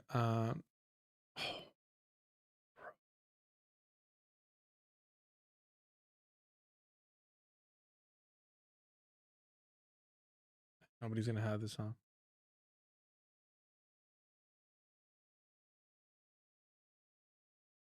Let's see if we get lucky here. Oh, not save. My bad.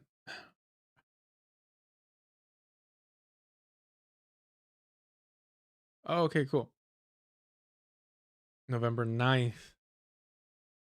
November 9th? We can't trust Dr. Horn. He was wrong. He cited this incorrectly. He said November 10th. This is November 9th. All his works, all his multiple books. Nope, we can't use them. They're worthless. Oh, remember those fucking idiots try to smear fucking Dr. Horn? Fucking ridiculous. Biden, America Lost. Thomas Frank. Everyone has a moment when he first realized that Donald Trump, everyone has a moment when he first realized that Donald Trump might well return, and here is mine. It was back in March during a visit to the Smithsonian's National Portrait Gallery when I happened to read the explanatory text beside an old painting. This note described the westward advance of the United States in the 19th century as settler colonialism. I read it and I knew instantly where this nation was going.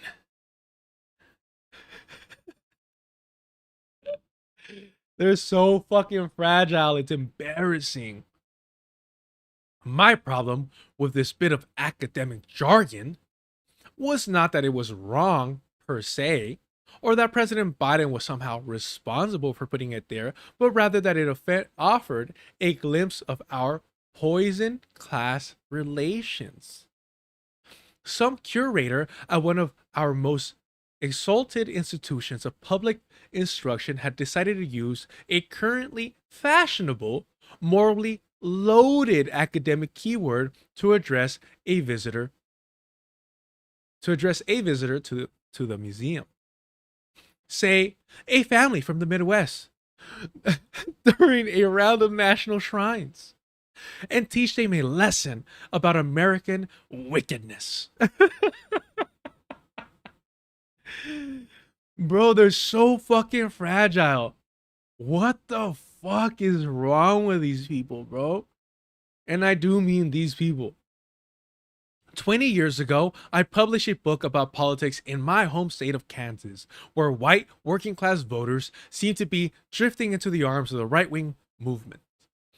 I attributed this, in large part, to the culture wars, which the right framed in terms of working class agony. Look how these powerful people insult our values. Went the plaint, whether they were talking about the theory of evolution or the war on Christmas. Why am I reading this, y'all? Why am I putting you through this? Why am I putting myself through this? This was worth pointing out because working people were once the heart and soul of left-wing parties all over the world. It may seem like a distant memory, but not. Long ago, the left was not a movement of college professors, bankers, or high-ranking officers at Uber or Amazon. And they are now, motherfucker. Working people. That's what parties of the left were very largely about. The same folk who just expressed remarkable support for Donald Trump. My Kansas story was mainly about Republicans, but I also wrote about the way Democrats were gradually turning away from working people and their concerns. Just think of all those ambulant Democratic proclamations in the 90s about trade and tech and globalization and financial innovation. What a vision they had, and all those manifestos about futurific, wired workers or the learning class. All those speeches about how Democrats had to leave the working-centric populism of the 1930s behind them, and all those brilliant triangulations and reaching out to the right. Big tent, baby. When I was young, it seemed that every rising leader in the Democratic Party was making those points. That was the way to win voters in what they called the center, the well-educated suburbanites and the computer-literate professionals everybody admired. Well, those tech-minded Democrats got exactly what they set out to get. And now here we are at the Republican convention. I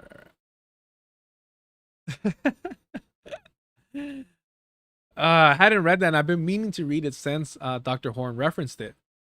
But it's so funny because, you know, the Jimmy Dore post-populist reactionaries,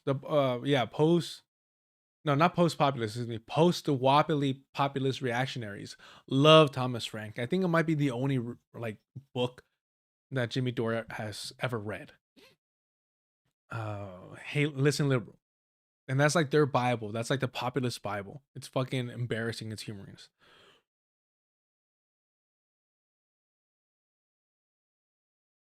Yeah. Tiki. I always want to say Tiki LA TV. It's Tequila. Always Tequila TV. The Notion. Yeah, the Nation was always there. It's in the. I think you meant Notion. The Notion was always there. It's in the foundation. Right. But yeah. Shout out to the Twitch chat. Man, it's so embarrassing, bro. The way that he describes it is I should have stopped reading there, but I never want to like get accused of like taking things out of context.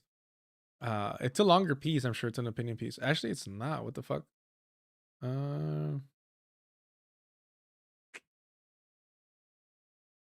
Do we want to? I see Cheney, some references. No, it's not that long, but I also don't care enough. He does mention NAFTA, which is good. You know, Thomas Franks has some solid points, but this kind of reactionary lean of pearl clutching when it comes to addressing the realities and of the settler colonial project and how you're trying to protect a family from fucking Kansas or whatever the fuck he was talking about. You know, fuck them and fuck them kids. You know, like it's so hard for them to just acknowledge the fact that, like, yes, you are fucking colonizers. Well, certainly it does. Speaking of which, in the New York Times of November 10th, 2024, there's an article by the writer Thomas Frank. You may know him as the author of the book, What's the Matter with Kansas? He's considered a man of the left. And yet he says that when he went to an exhibit in Washington, D.C. a few months ago and saw that on one of the exhibits was appended the phrase settler colonialism. Just the phrase, y'all. And just the phrase was enough. And I want to give credit to Dr. Horn. He references this in such a respectful manner. Y'all saw how I was reacting to this. It's so fucking childish. It's so sensitive. Fucking paper thin skin that these fucking white people have. To which he apparently objected. He knew that Mr. Trump would win because that would alienate many settlers who happen to be the majority.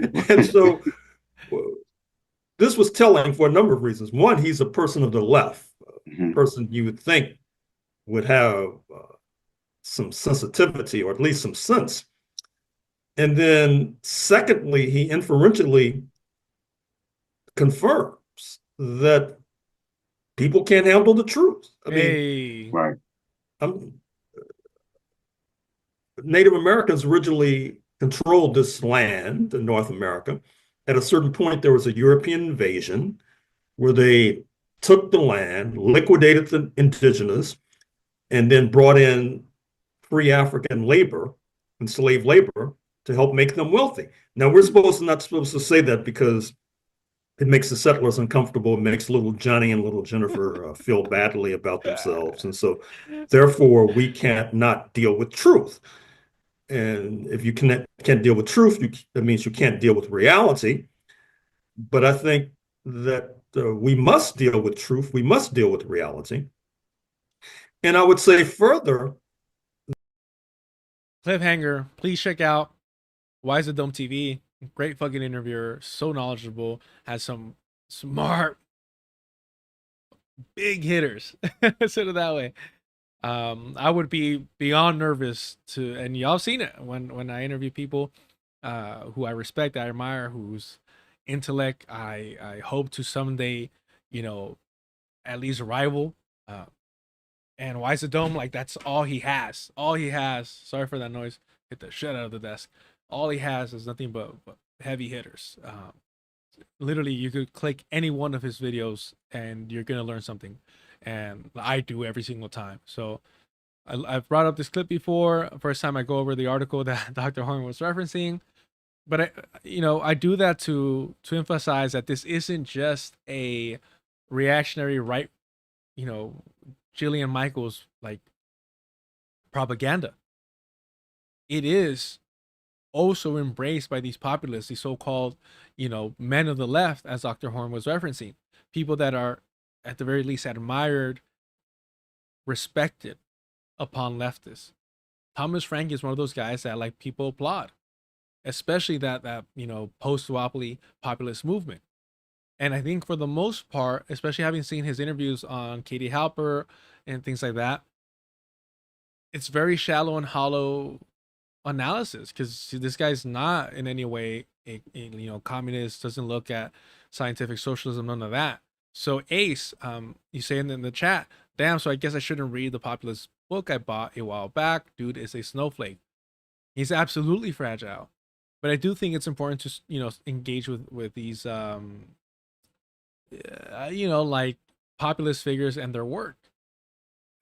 Not because they're correct or not, but because it is a growing trend, and it seems that liberals are gonna embrace this distorted socialism, this progressive socialism that Hasan Piker, that Bernie Sanders, that AOC push, and the reactionary movement is gonna embrace the populist sloganeering and rhetoric. So I think it is important to acknowledge that. And Walker, they don't want to actually address colonialism and decolonization. That's the real shit. Exactly. That is the primary contradiction here. It is not capitalism. It is settler colonialism. Because capitalism would not have taken root here if, in the way that we know it, without settler colonialism imposing it upon the land and its people.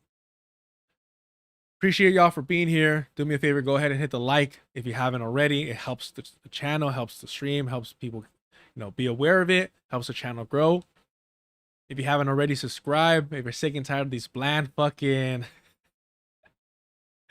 self-proclaimed leftists out here getting upset about settler colonialism, go ahead and subscribe. We do things a little bit different out here. And if you can, we're all struggling. If you want to support the channel, super chat to turn on. Anything is appreciated. Thank you so much.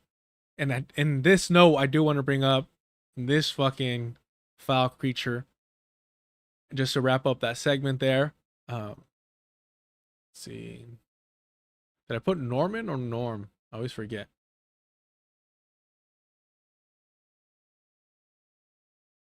I always forget what I put him under.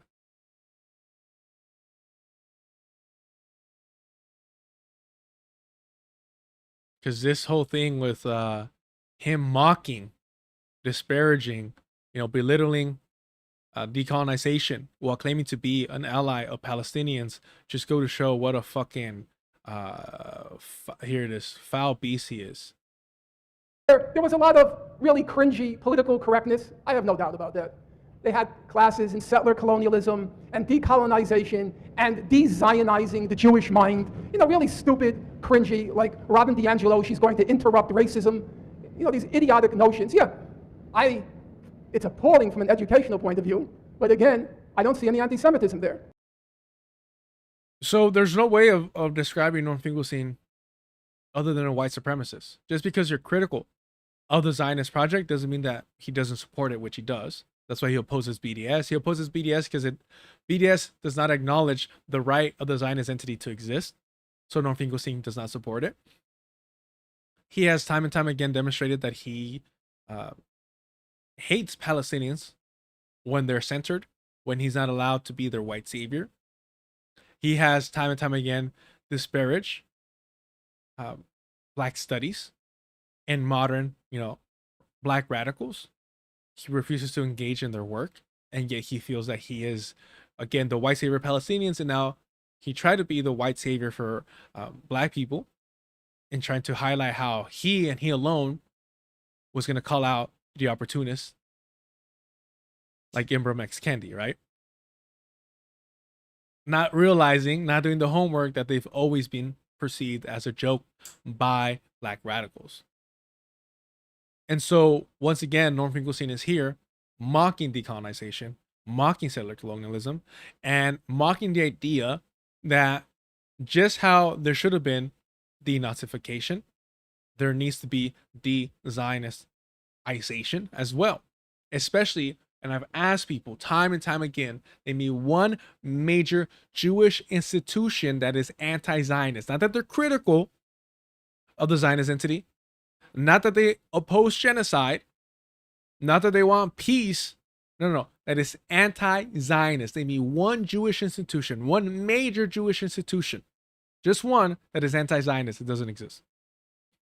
It doesn't exist because Zionism has completely, taken over,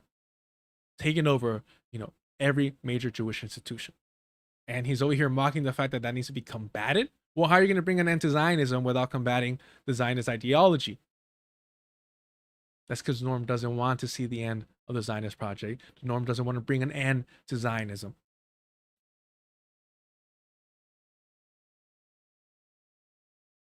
Can't stand this one. Shout out to David Miller for calling it out, though. I could have sworn that I posted it, but always remember. Always remember. Oh, here's the BDSing. Put out its call in July 2005 to coincide with the first anniversary of the ICJ advisory opinion on the wall. And the very first statement of the BDS document says, we support international law. And they said the first right under international law is the right of peoples to self-determination. And from that right of self-determination, they then derive 3 other rights. Sorry. I listen to shit. Not because I'm smart, just because I don't have time. So let me slow it down. I think that's a little too fast, even for Norm's slow-ass fucking speed. Put out its call in July 2005 to coincide with the first anniversary of the ICJ advisory opinion on the wall. And the very first statement of the BDS document says, we support international law. And they said the first right under international law is the right of peoples to self-determination. And from that right of self-determination, they then derive 3 other rights. I say, of course, I agree with all of that. But Israel is also a state under international law. Israel still also has the right to self-determination and stated under international law. And then you have 2 options. One option is you have to recognize the reciprocal rights of Israel under international law because you say you're anchored in international law. Or, of course, you have the right to say, to hell with international law. I think it's all nonsense. I think it's all made by rich people against poor people. I'm for international law only when it concerns my rights. It's like saying I have the right to walk at the green, but I'm agnostic on the red. If you have a right to walk at the green, it's because you have an obligation to stop at the red. Hold on. You can't claim rights they just said for they yourself. want to destroy Israel militarily, then you could say that's violating Israel. I'm not sure how demanding 3 rights which you agree with. Exactly. Is Israel a state under international law? It's recognized by international law, yes. Fine, and where do the BDS not recognize Israel? Ask them. I have asked them. Wait. I have asked them. Do you think it's an accident that Israel is not mentioned? Israel is Do you think it was an oversight? We forgot about Israel? No. You see how offended he gets? You see how offended? He's a fucking Zionist. You see how offended he gets that BDS is not recognizing the right for the Zionist entity to exist? And, props to BDS because it's like, yeah, don't acknowledge that shit. Because if the Zionists are strategic and they're like, oh, we just got to be patient.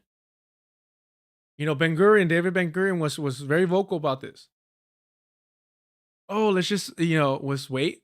We'll acquire more land. It'll just in due time. We have to wait for the right opportunity. If BDS is doing some slick shit too, being like, oh, yeah. We're not going to outright acknowledge it, for sure.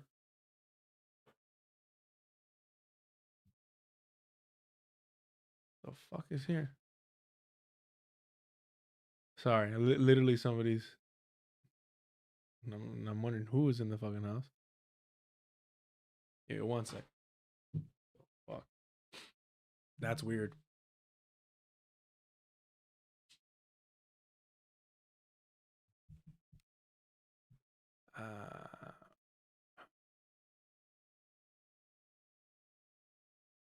In the white community where a comedian is a white leader. Show me in the white community where a singer is a white leader, or a dancer or a trumpet player is a white leader. These aren't leaders. These are puppets and clowns that have been set up over the white community and over the black community by the white community and have been made celebrities and usually say exactly what they know that the white man wants to hear. He said, these are not leaders, these are puppets and clowns, referring to comics being propped up by the white establishment to so-called lead the black community. And even as he makes a mistake, even as he slips up, Malcolm X is still prophetic. And now we're seeing that even in the white community, the same counterinsurgent methods are being used. Now, whether you support Joe Rogan or Mark Maron, the question here is, should comics even be in politics? Now, I'm not saying whether or not they should joke about politics. Sure, do whatever you want on stage. However, should they be involved in politics outside of their stand-up? Should they be influencing the so-called culture? Now, I'm not going to focus on Joe Rogan and the Rogan sphere because there's plenty of videos highlighting and breaking down how pathetic it is that he's dictating what comedy is. I mean, this is a guy who only really caught a break because Mitzi Shore from the Comedy Store had a liking to him. But even as a kid watching Talking Monkeys in Space on Spike TV, I wasn't impressed. Rogan was never popular because of his comedy, not because of his stand-up. It was news radio. It was commentating for the UFC. It was Fear Factor. It was his podcast that broke through, not his stand-up. I mean, prior to that, he was most known for calling out Carlos Mencia. No, I've never stole George Lopez can grab you by your fucking neck and slam you up against the left back of the wall for ripping off his shit in your HBO special? He did. Yes, he did. Yes, he did. But you know what's ripping is you're a fucking liar, bro. That's not why. And yet he switched up.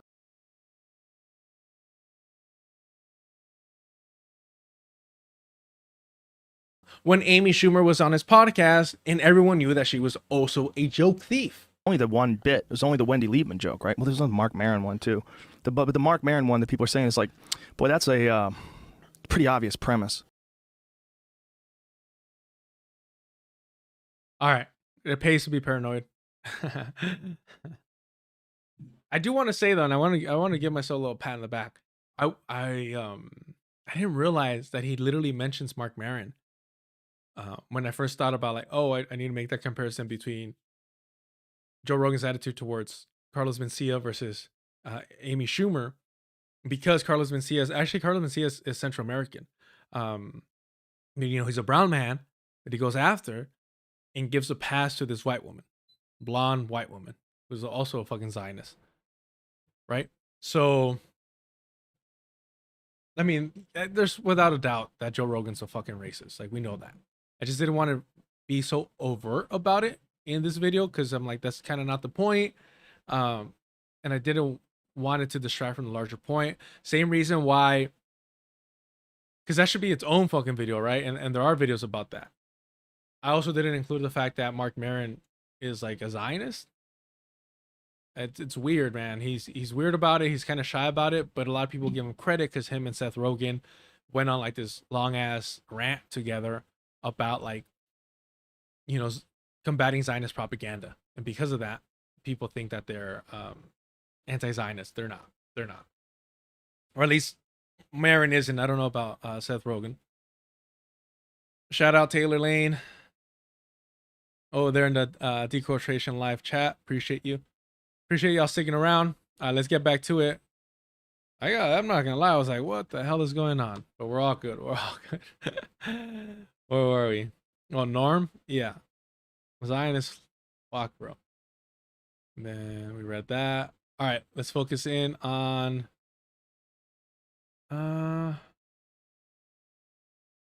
yeah, we'll do this. This is funny because we were covering it yesterday, but I kind of had to rush out. We got time. We got like about an hour today. Where is it? So this was making me laugh a lot.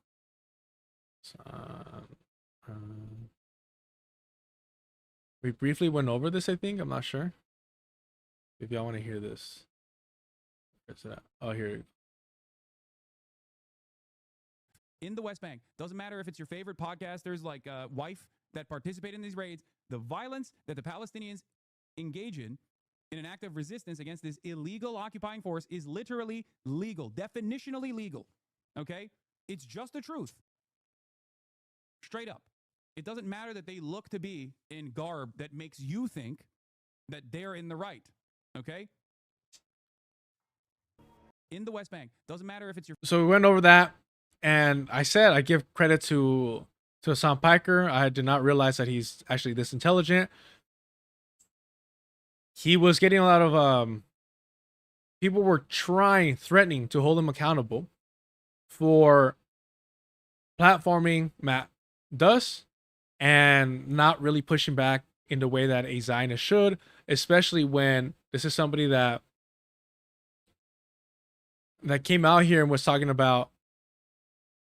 I think like look at this will energy. Never happen, but in a totally just world, any kind of, regardless of your background, any kind of fucking Zionist tendency should be treated in the same way as being a fucking rabid neo-Nazi.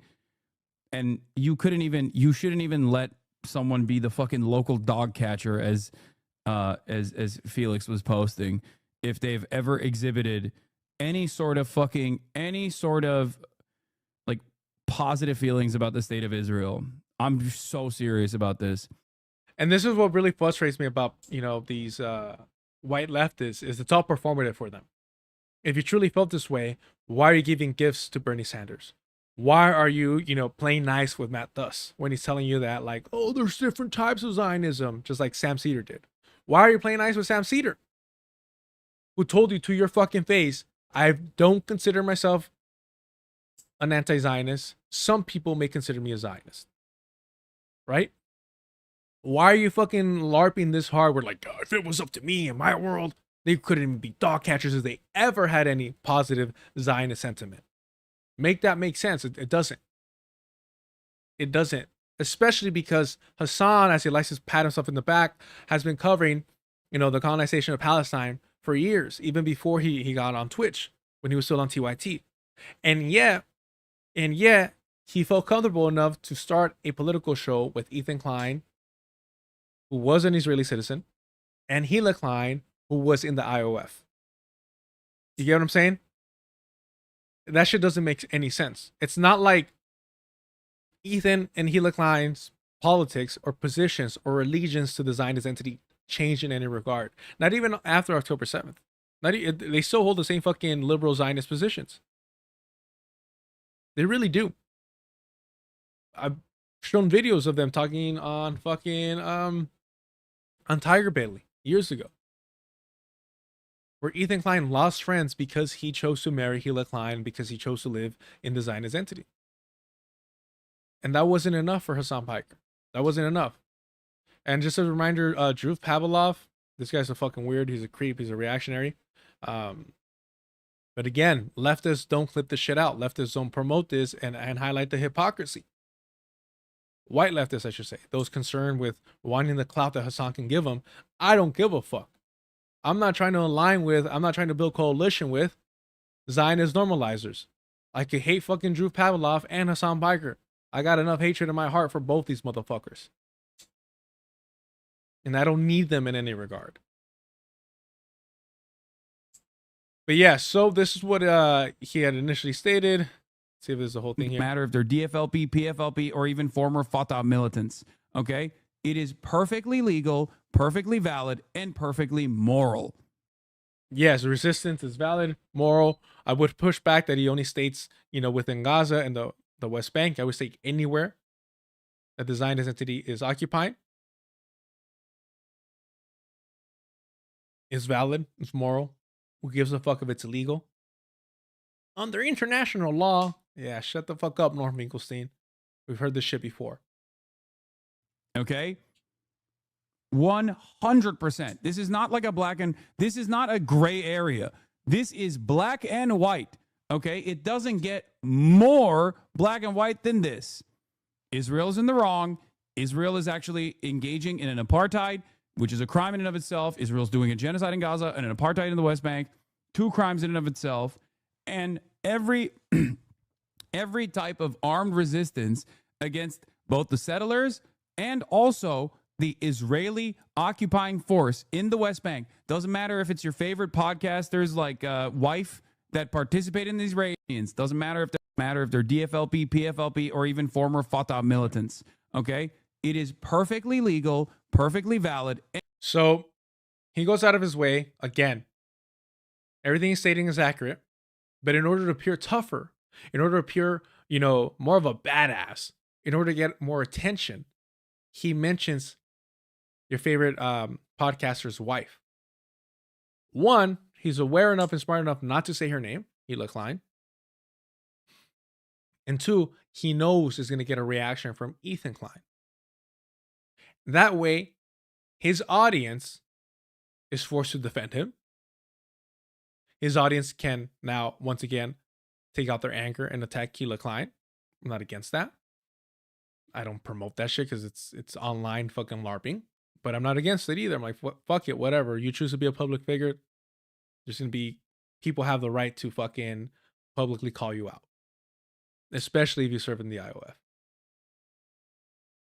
But he did this strategically because he was getting heat for normalizing liberal Zionists like Matt does. It's strategic. And this is what I'm saying. Like, a lot of these liberals need Hasan Piker because they rather deal with somebody that is shallow, somebody that is unprincipled, somebody that doesn't, live up to what he preaches, that he simply wants to make money off of promoting left ideology, left sloganeering, but not actually organize, not actually get off his ass and do some real work. He never has. And he never will. He's too rich for that shit and he doesn't actually give a fuck. But I ask people, make it make sense. All the criticism, all the energy that he has for Hila Klein now, an IOF veteran, did not stop him from starting a show with them. Did not stop him from trying to, reach out to her. But also, he wants to say that anybody, forget IOF, anybody having a positive sentiment towards Zionism should be seen like a neo-Nazi and should not have even the right to be a dog catcher in our society. What changed, motherfucker? Because their positions never changed. They were always openly liberal Zionists. Nothing changed. The perception in the audience, that's what changed. The perception that the audience had changed of liberal Zionism. Before, leftists, especially white leftists, were willing to normalize and accept liberal Zionists. Because they're like, oh, well, they're not extreme. They're not that radical. October 7th happens. Hasan is forced to address Ethan's Zionism. He tries desperately to save the show because of the clout and money that it brought him. Ethan ends the show. But all these liberal Zionists that the white left was cool with, that Hasan Piker was willing to normalize, a lot of them fucking lost their shit and became rabid reactionary Zionists. And yes, you have your Sam Cedars, you have your Peter Beinards, you have your Matt Duss that are still leading, the new strategy of the liberal Zionists and how to push liberal Zionist propaganda. Sure, you have that. And of course, Hasan Piker platforms them and normalizes them. I mean, he was literally, demanding that Ethan Klein debate Sam Cedar. I'm like, cool, debate about, amongst Zionists? How fucking revolutionary. How amazing. Zionist on Zionist violence. Usually I love to see it, but that's just fucking boring as fuck when you're claiming that one actually supports Palestinians when he doesn't. We saw yesterday, Sam Cedar was saying that Joe Biden was right to, initially give weapons to Benjamin Netanyahu following October 7th. He was calling for, the death of all of Hamas's leadership. That is Sam Cedar. Somebody who refuses to identify as an anti-Zionist.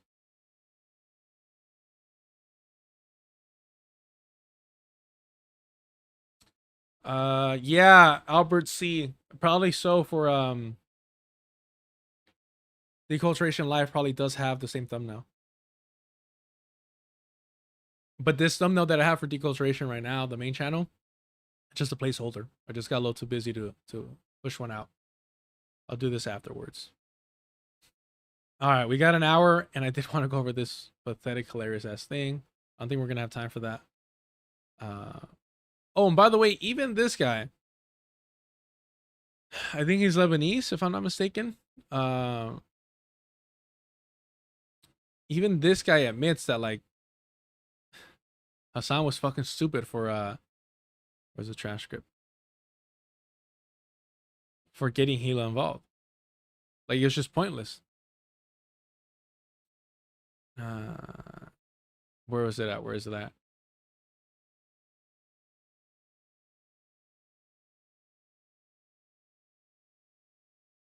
That was way later. All right, this is somehow behind. He's talking about playing Dark Souls or some shit.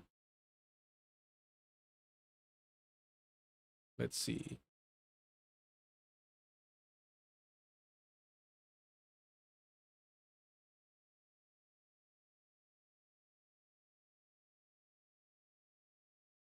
Yeah, it's further down.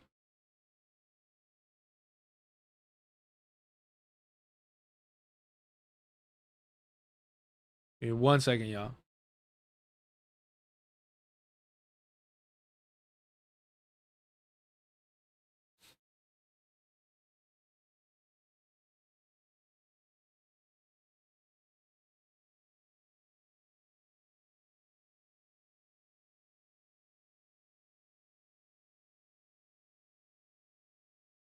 All right, we're getting there. We're getting there.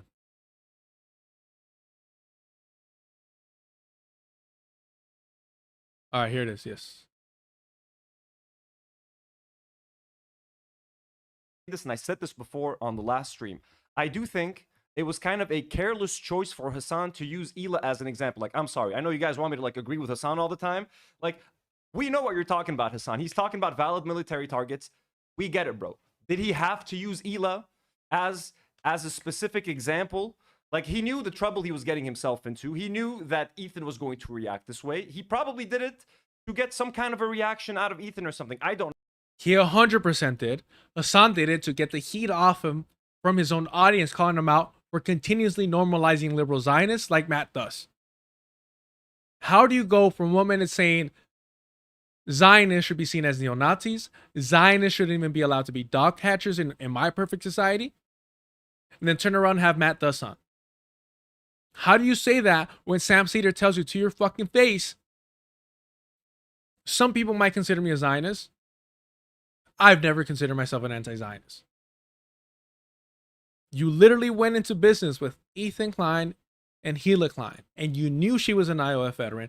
You knew she was an Israeli. You knew Ethan Klein had an Israeli passport citizenship as well. He knew all this shit. None of this was new to him. And he only brought up indirectly Hila Klein so that his audience could stop calling him out for being unwilling to acknowledge that he continuously normalizes liberal Zionists, that he didn't push back against them enough. He did give some pushback to Matt Duss. I'm not going to discredit him for that. I'm going to be honest. I hate the motherfucker. I hate opportunists like him, but I'm honest about my criticism. Or at least I try my best to be that. But the reality is that who he pretends to be is just a fucking character. He's just LARPing. How do you go from saying they shouldn't even be dog catchers, they should be seen as neo-Nazis, if they've even had a positive fucking feeling about Zionism ever, to fiddling your thumbs with Matt Duss? And why is that emotion suddenly so new? If you knew about how Palestine was being colonized for years prior to October 7th, how is it suddenly that you feel this way towards Zionists, but you didn't feel that way years ago, when this has been happening for fucking decades? Zionists in the IOF didn't suddenly become genocidal. They always have been. Settler colonization requires the extermination, displacement, eradication of the indigenous population, always. And Hasan has known about this. Always brags about, oh, I grew up in Turkey, I'm not like an American. All right, cool. Oh, I'm Muslim even though I don't practice my faith. All right, cool. Oh, I've been supporting Palestinians. But you go into business with Ethan Klein, a known Zionist? How does that make any fucking sense? He only brought her up to stir up drama. So his audience was no longer getting suspicious of the pattern of behavior of liberal Zionist normalization that he's been acting out for years now. That is so fucking frustrating, man. There's a reason why he wasn't even bothered to write a speech for the pro-Palestinian march.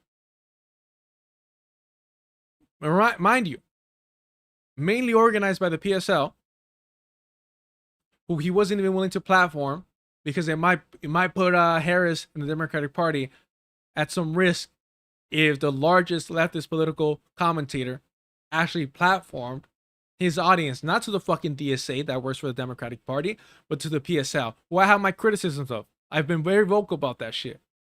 There's a reason why I didn't join them years ago, because I do my homework. But I voted for Claudia de la Cruz. If they even fucking counted that vote. I voted for her. I mean, I'm in California. Hasan still voted for Kamala Harris. Hasan still voted for Kamala Harris. There's no question that he would have voted for Genocide Joe. It's embarrassing, bro. And credit to this. I don't really know him. I know they refer to him as Millhouse. Credit for being brave enough and honest enough to actually question Hasan, because almost nobody on the left does this, because his audience is a fucking cult. I've never seen anyone defend rich white men like Hasan's Twitter. Never seen it.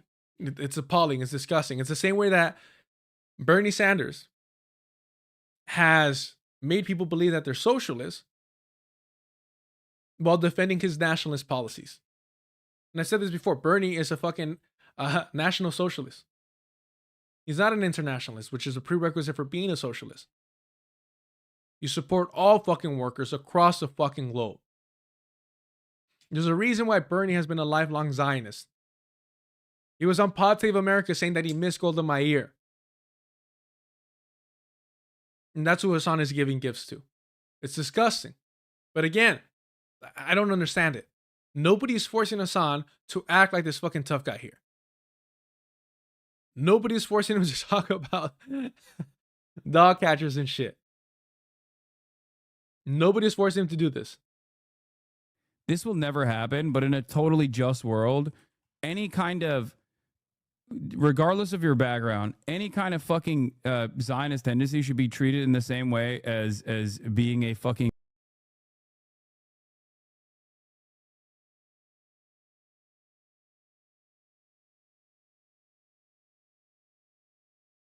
not even a local dog catcher. That's cute.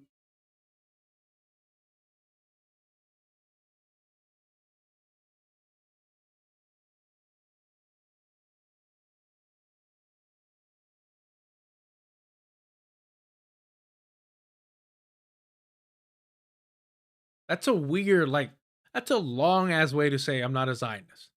That's a lot of disclaimers. Some people might say, they might draw a line somewhere differently. Who knows? Who am I to say? But I never called myself a Zionist, but I could see how somebody might, possibly could, potentially. If you're not a Zionist, you just say I'm not a Zionist. I never labeled myself an anti-Zionist because I don't feel like I have to participate in this concept. I believe in democracy and I believe in human rights. And I believe that if you're occupying, land is illegal, it's illegal. And I believe in the concept of settler colonialism, and I can make an assessment. So I think to the extent that I've been called an anti. So, and it's hilarious because he's like, I believe in settler colonialism. Oh, you believe it's a thing? Cool. Do you believe that the Zionist entity is a settler colonial project? And if so, if you do believe it's a settler colonial project, then you should be opposed to its existence, right? Then you should be opposed to its existence if you're an anti-Zionist. That would make you an anti-Zionist. Being critical of the Zionist entity does not make one an anti-Zionist. It usually means you're a liberal Zionist. We've seen it with Peter Beinart, who Sam Cedar has always been cozy with. Does Hasan push back on this? Absolutely not. Absolutely not. So it's all about convenience. It's all about convenience. And we'll let it wrap up. Don't worry. We'll let it wrap up. I don't need to take anybody out of context. Anti-Zionist. It's more by people who call themselves Zionists. But I don't. You hear that? The only people that would consider him an anti-Zionist are people that proudly identify as Zionists. Because those who proudly identify as Zionists, they're fucking rabid. They're the ones that view liberal Zionists as traitors. Because they're willing to, for the safety, for the prosperity, for the long-term legitimacy of the Zionist project, willing to compromise. Willing to compromise. Again, David Ben-Gurion, the first prime minister of the Zionist entity, laid out the groundwork. Just be patient. Just be an opportunistic. That's it. Exactly, the FTP. I don't have to participate in this concept. He, meaning Sam Cedar, basically said, I don't believe in participating in anti-fascism or fascism. Guess what that makes you? At the very least, the most charitable thing, an enabler. At the very least, an enabler. But we don't need to fucking guess. We don't need to fucking guess. We'll let him wrap up. Don't worry. I don't have a problem with it being called an anti-Zionist, but it's not something that I spend time identifying myself with because, frankly, rhetorically, I don't find it particularly effective. And if it's not effective in me helping change people's minds, then I don't employ that type of stuff. But because rhetorically, it's not effective. So he doesn't mind it. Oh, if you call me an anti-fascist, if you call me anti-racist, I don't mind it, I guess. But he says rhetorically it doesn't work. Well, what are you rhetorically trying to accomplish?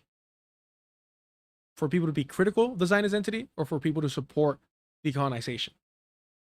Because if you're just critical, then that means you're supporting essentially, an aesthetic thing. It's all aesthetics. We see what happened with South Africa. If you do not support decolonization completely, what ends up happening is that the people, those fucking colonizers, still remain in power, still control resources, still control what really fucking matters, the land. They want so desperately a Palestinian Nelson Mandela so they could sell out the Palestinian liberation, so they could sell out Palestinian decolonization. And those Zionists still remain in power. Zionists still remain in control.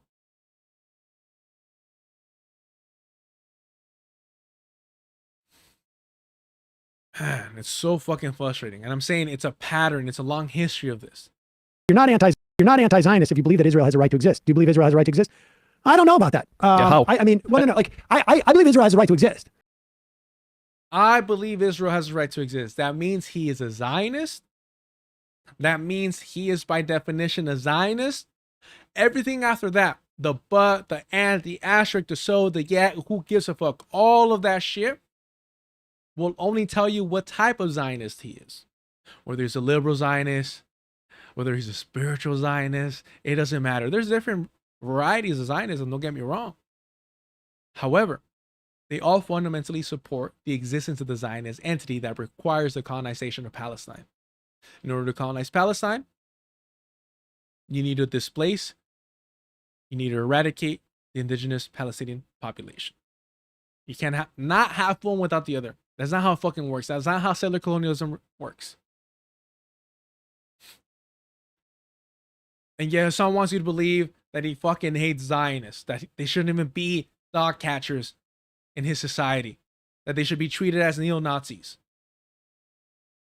And he was telling Ethan Klein time and time again, go debate Sam Cedar, go debate Sam Cedar, painting Sam Cedar as some type of Palestinian ally. Bull fucking shit. There's a reason why I debated him. There's a reason why I debated Emma Vigeland, who accused me of being anti-Semitic, because of course, white fucking liberal women love to make false accusations.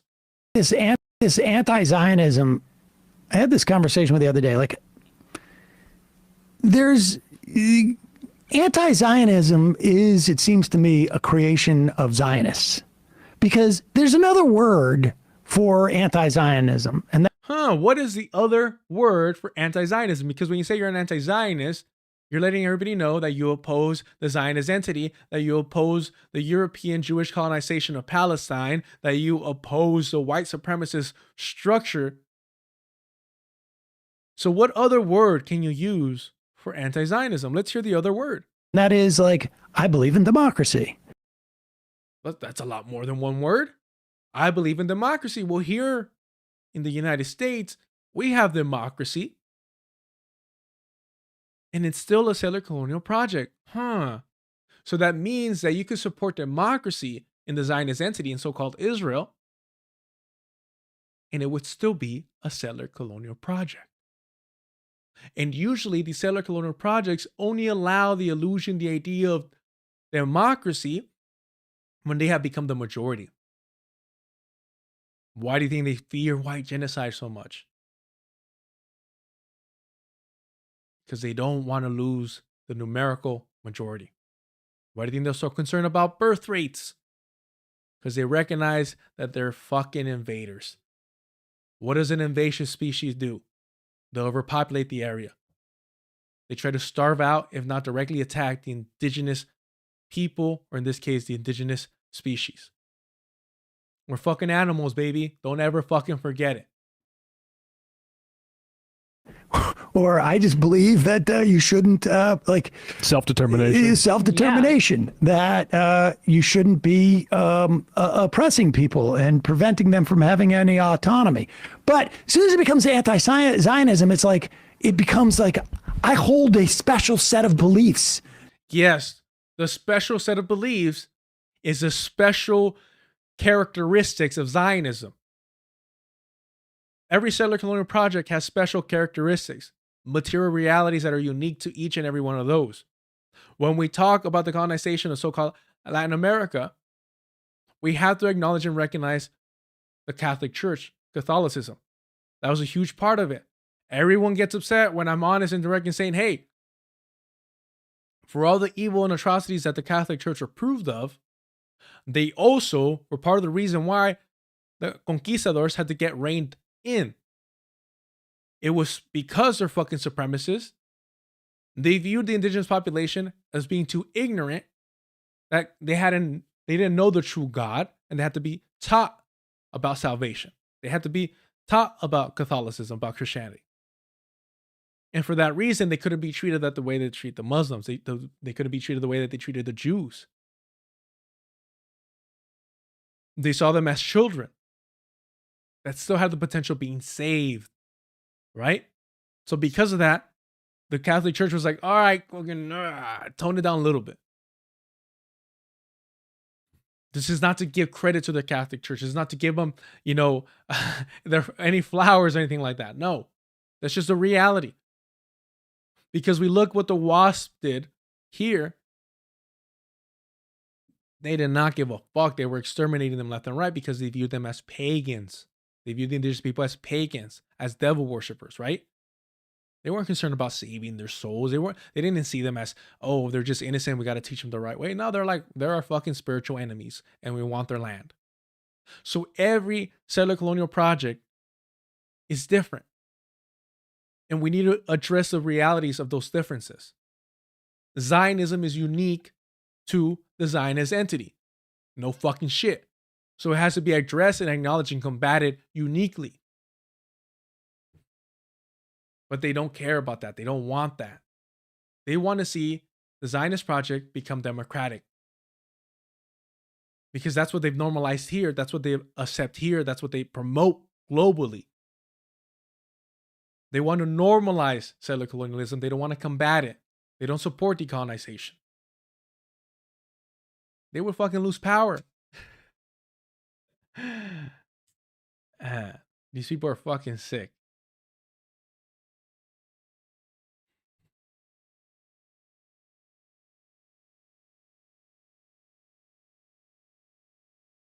And look, it has been known that these people are fucking Zionists. This is older than 6 years now. 2.1 million views. Tiger Belly H3H3 crossover. Listen to the story that Ethan says. YouTube is just so polarizing to people. Yeah. Like honestly, when we started doing YouTube, we hid the fact that we were in Israel. Oh. Because we just were like, we didn't want. Oh, so you started What I say? White people avoid accountability at all fucking costs. They're aware of it. They know their fucking actions are wrong. They just don't want to be held accountable for them. H3 in Israel? Yeah.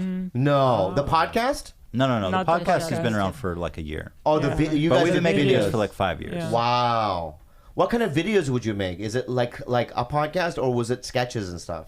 Sketches, comedy, Oh, cool. shit like that. Oh, wow. So we had like, I remember we would like cover Hebrew writing and shit like that. Yeah. And we were just like, I don't want people to know. Just where I'm- because we didn't want to necessarily be. we don't want to be about that. About that. Yeah. We wanted it to, not be boxed into this like, oh, you support Israel. Yeah, I don't know, exactly. like- And So look, very insidious, 100%. I've been hypercritical of this. I'm like, how do you not know about this? If you're gonna go into business with somebody and you know that they have fucking Israeli Zionist connections, you do your fucking homework on them.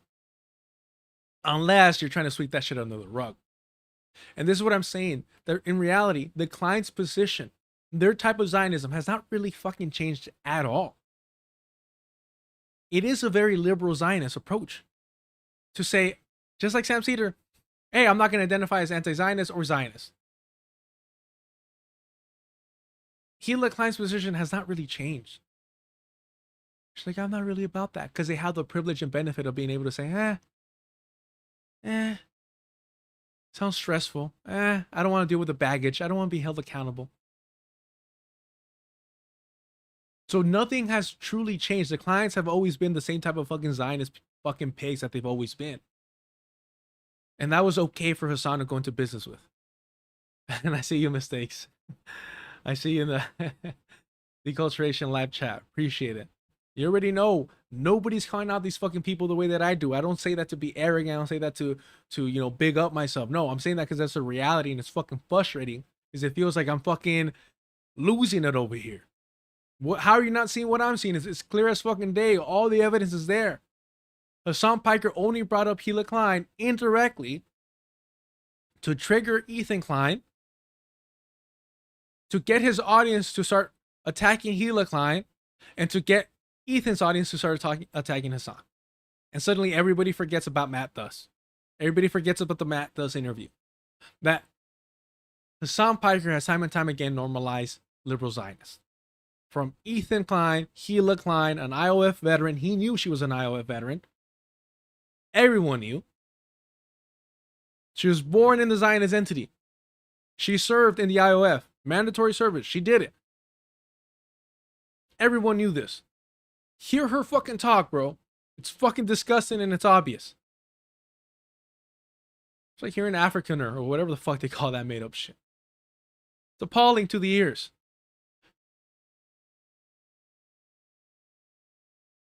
Because it's so complicated. To a lot of people, I have a good friend who is Lebanese. And hear this story. Ethan Klein had a good friend. He was Lebanese. This friend that he's going to talk about is more principled than Hasan Piker ever has been. To him, even the simple fact that I went to Israel to live with my wife is enough to make for him to have disassociated with me. Wow. And it's like, Principled. dude, I'm not going there for political reasons. I'm literally going there to be with my wife because I don't have an option. Yeah. That to him is like, wow, that's heavy. Enough to disassociate with me. Yeah. More principled than Hasan Piker. They were actual friends, not business partners, actual friends. And he said, nope. You're going to marry some fucking colonizer? You're going to go live in the Zionist entity?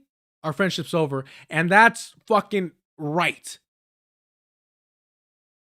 Your friend does some nasty ass fucking colonizer shit like that? Cut them off.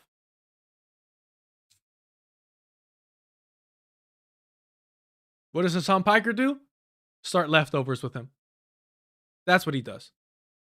Also, you're a And coward, also- like I am. I'm a coward, bro. Yeah, I'm not yeah, fucking yeah. shooting. Yeah. He also couldn't come to our wedding because He was like my closest Really? friend, and he was in Lebanon. It was his closest friend. Cut him off. Hasan Piker, let's start a political show together and not talk about Zionism. until October 7 ruined the clout and cash cow. On, which is just, you know, so close to Yeah, it really yeah, is so yeah. close. Oh, you guys got married in Israel? Yes. Yeah. Wow. Yeah. It was known. It was known. Hasan knew.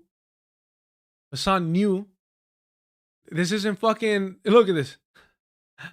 7 years ago, 2.1 views. It's probably older now.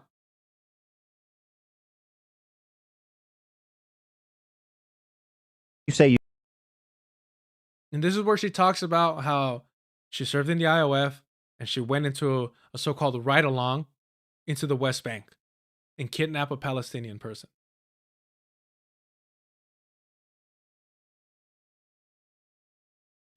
This is Hasan Piker acknowledging that he knows that Ethan Klein is a Zionist prior to October 7th and laughing about it.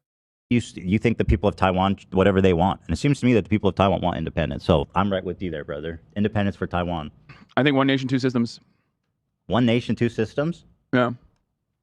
Which is the current. Like Israel and Palestine? Oh my God. You don't want to go down that rabbit hole. Come on. I'm just fucking with you.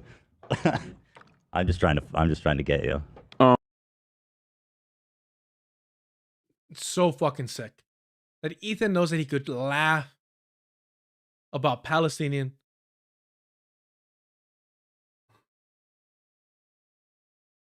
Man. Can you imagine if a fucking Zionist doing this in front of you? Are you just going to laugh that shit off?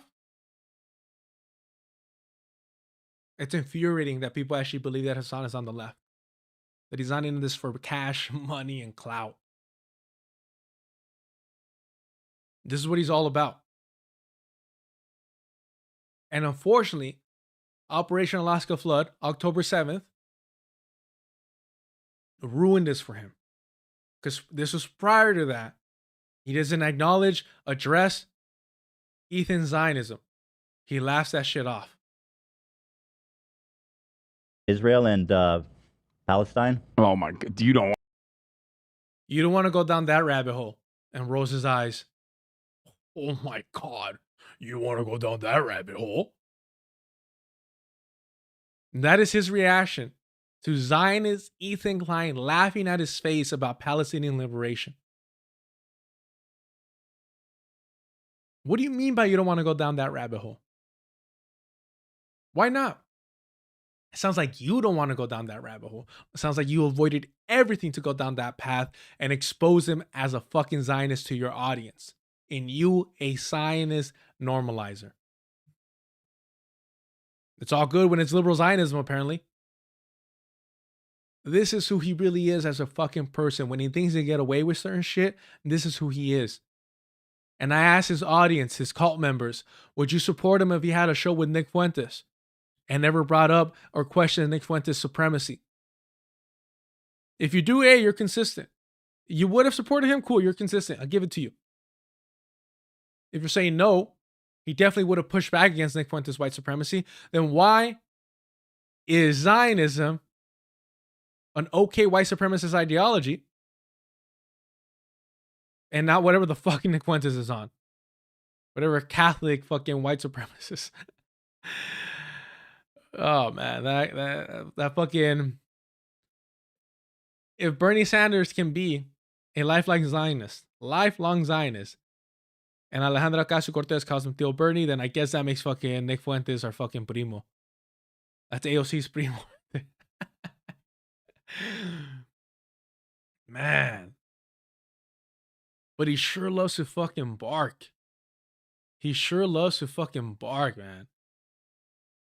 It's so pathetic. I can't stand frauds like this. Listen to it again. Listen to it again. Look how he really pumps up his fucking chest. Look at this shit. Is it this one?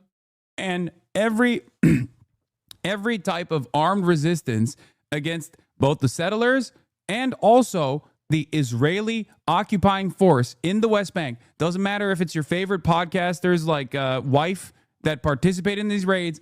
The violence that the Palestinians engage in an act of resistance against this illegal occupying force is literally legal, definitionally legal. I'm not arguing against that. He's accurate. I would push further and say, forget just Gaza.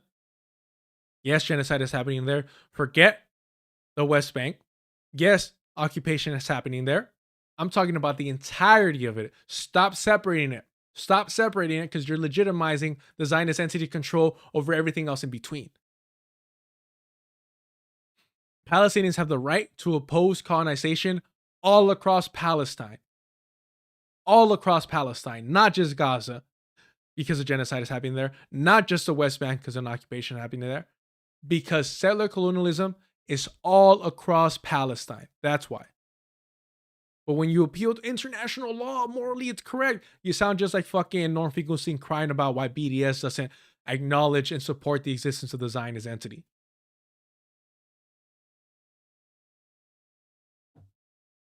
Man. But he's intelligent. He's smart. Oh shit, people are seeing that I normalize liberal Zionism. First Ethan Klein, then Sam Cedar, now Matt Thus. Even, y'all see me cover this. BDS came out and opposed that documentary about the West Bank. Because they worked alongside Zionists. It's a normalization fucking propaganda piece. Mohammed Al-Kurd came out against it.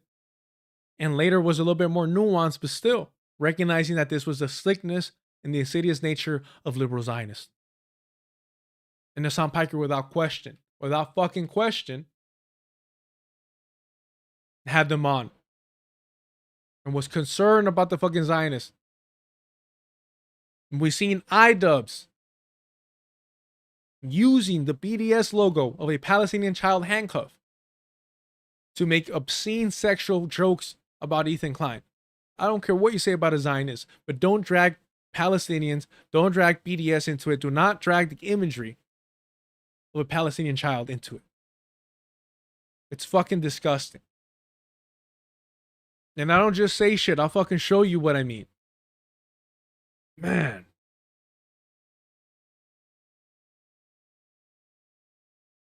These creators. So here he's talking about the boycott, these creators now for the complicity and not deep-throating Ethan Klein. Has denims, allegedly Hispanic, I don't know. You have this white woman who was upset, heartbroken that Ethan Klein is Zionist, stopped following her on Twitter. And you have this white male feminist. Denims is what? I don't know what that means. Spantana, she's what? You gotta elaborate. So he uses this about deep-throating Ethan Klein, and he still uses the BDS logo of a child, Palestinian child being handcuffed. This was the video that Hasan Piker was a part of. That this fucking racist-ass white man, iDubbbz, who pushed his fucking white supremacy all throughout fucking YouTube, and now wants to cash in on Palestinians, now wants to cash in on the marginalized and the oppressed. But this fucking video, co-signed by Hasan Piker.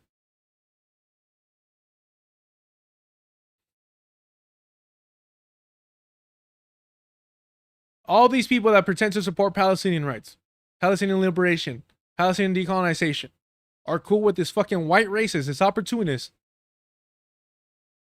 talking about deep-throating and using the BDS symbol of a Palestinian child. Am I being too fucking sensitive, or do I not have patience for these fucking white opportunists?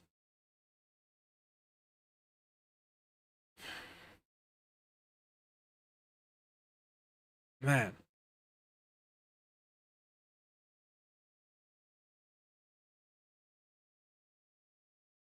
That's a fucking long ass rant. I'm not gonna lie, I lost a little bit there. Spantana. Denims is MENA, which is Middle Eastern North African, Egyptian and Morocco parents.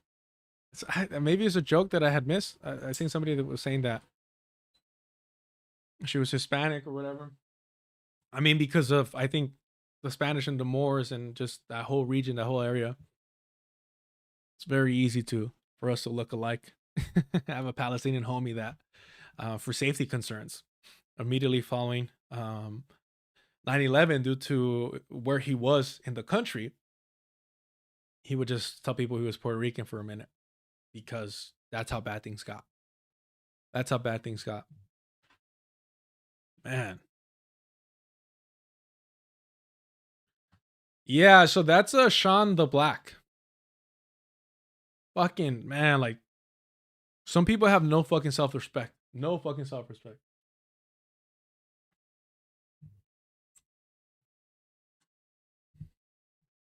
It's embarrassing, bro. Not here to challenge his blackness. I'm not here to question it. Whatever. I'm calling him a fucking enabler of these white supremacists to cash in when it's fucking convenient. Oh, y'all trying to hear his apology? Let's fucking do it. Whatever. Or canceled. He doesn't do apologies. Where is it? Saturday.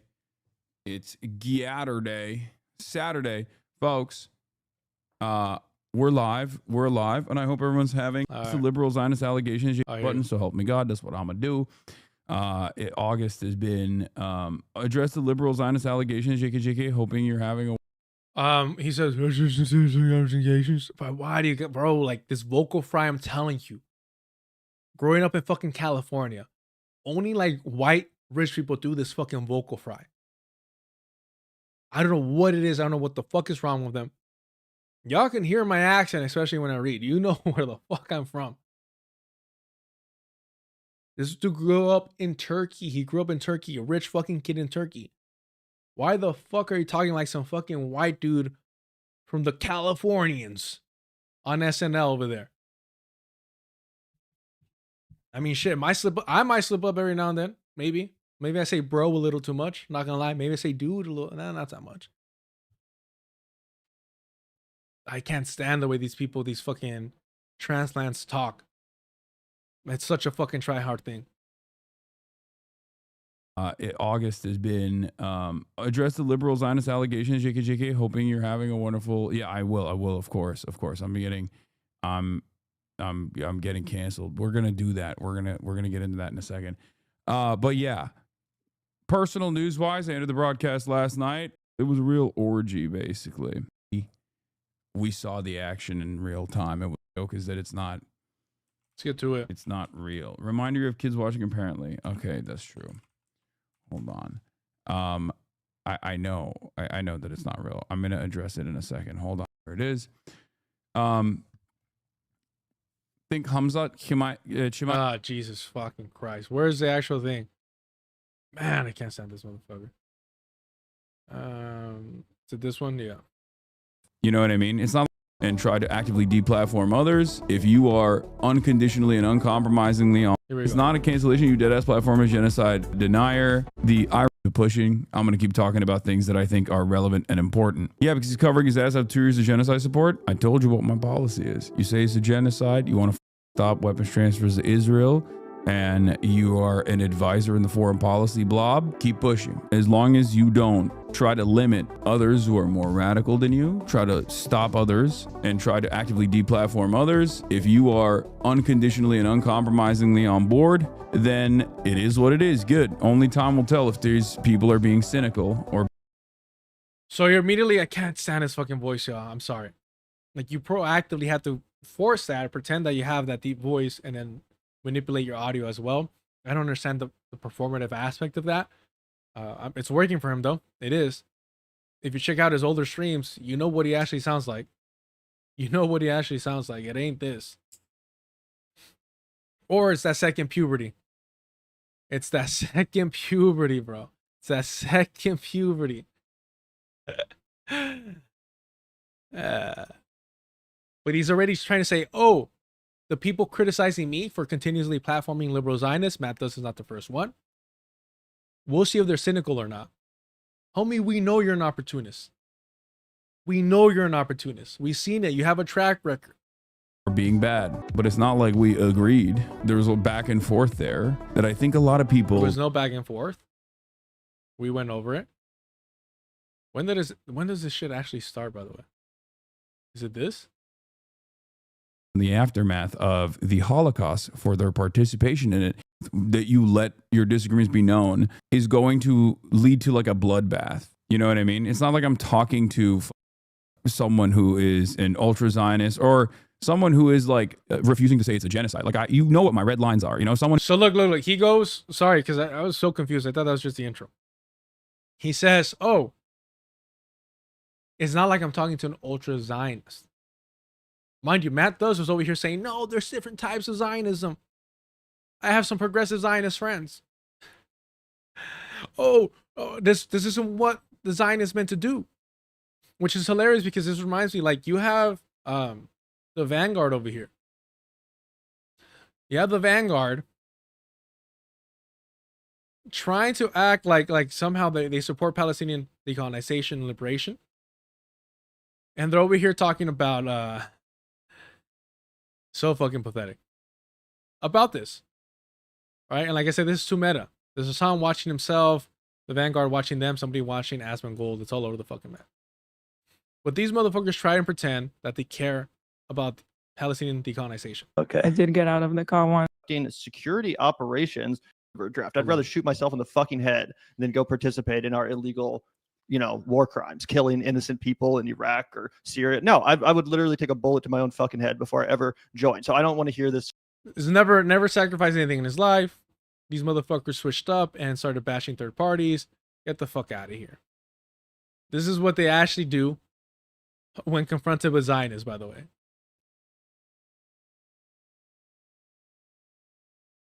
This is what they do when actually confronted by Zionists. America is also a racist state, much like how Talib said that Israel is a racist state.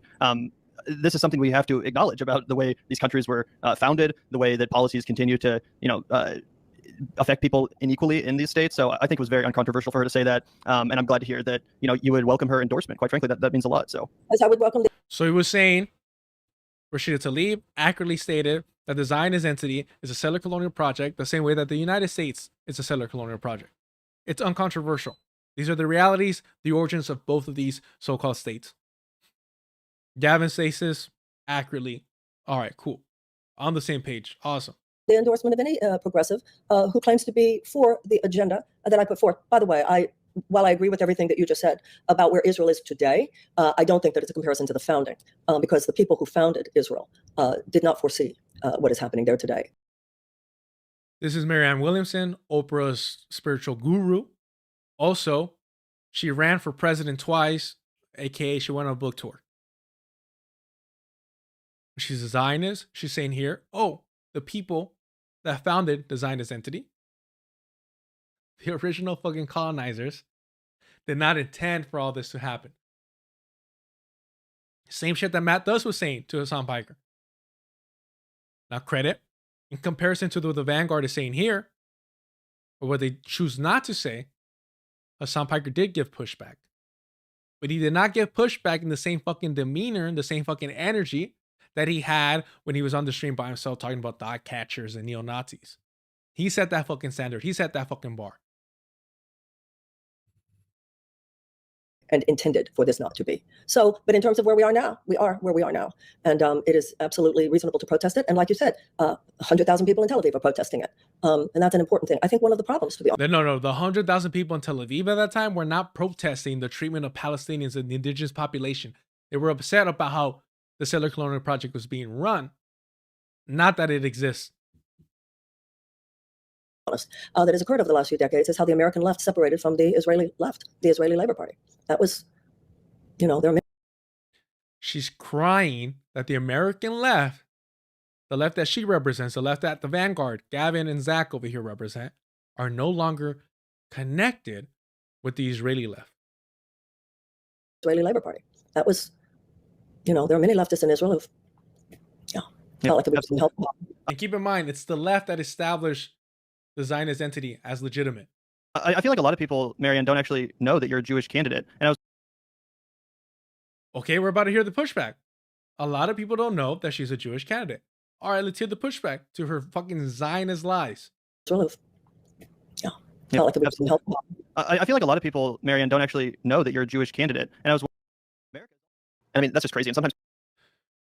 So time and time again, these so-called leftist online political commentators demonstrate that they will abide, they will support, they will normalize white supremacy in the form of Zionism when it benefits them. When it benefits them. There's the second half of this over here. People, I think. Have the rest over here. Because I call him out over this. Just trying to find the right one. Here we go. I pushed back on this. This is before I really started streaming. Motherfuckers owe me like $4. Super chats are turned on, y'all, if you want to support the channel. This is how much I love arguing with these fucking Zionist normalizers. I gave them money to address the fact that they went out of their way to normalize the lies, the Zionist retelling of history, of colonization that Marianne Williamson was pushing. And they had her on multiple times. They went to Crystal Ball's and Kyle Kulinski's wedding that she officiated. So Crystal Ball, Kyle Kulinski, Zionist as well. Zionist as well. Let's hear it. What I was trying to give her the benefit of the doubt was, though, is that the idea originally, mind you, I'm saying no pushback for Marianne Williamson's Zionist origin of Israel.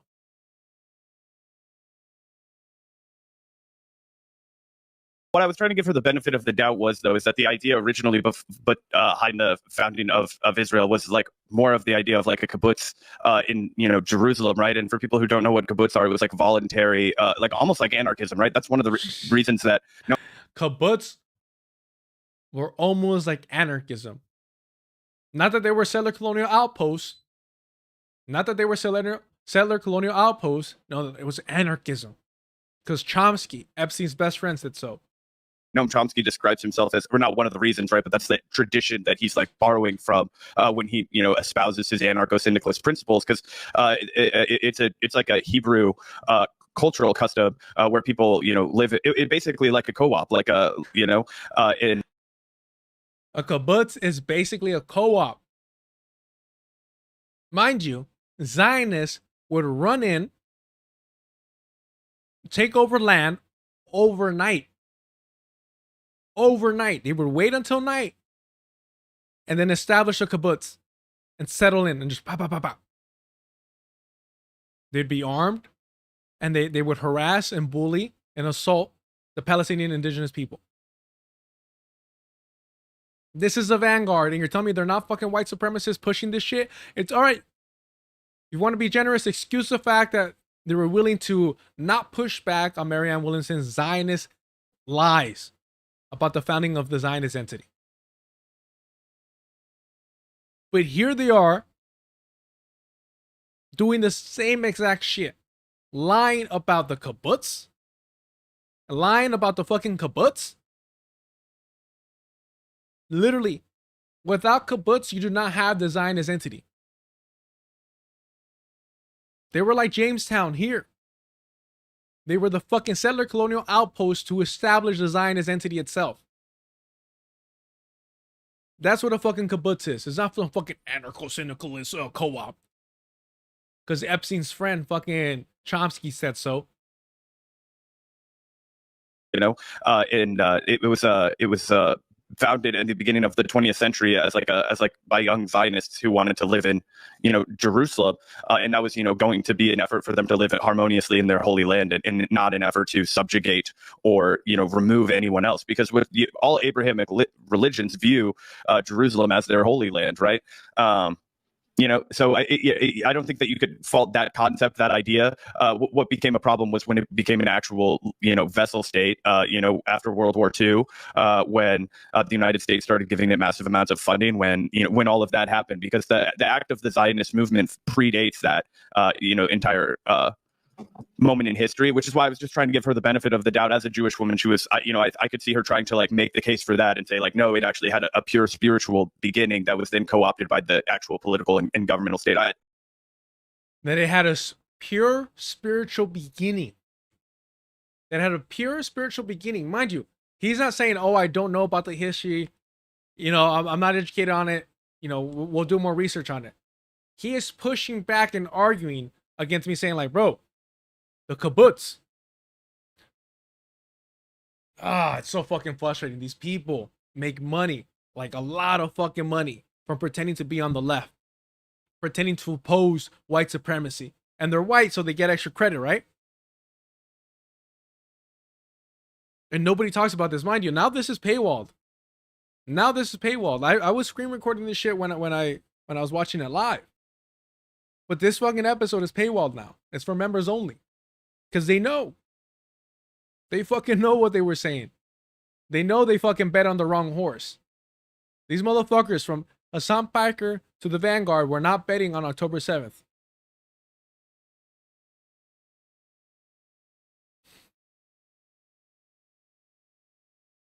One of the big. So I follow up.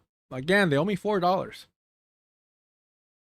I say the kibbutz were the first steps to ethnic cleansing. The kibbutz were the first steps into ethnic cleansing.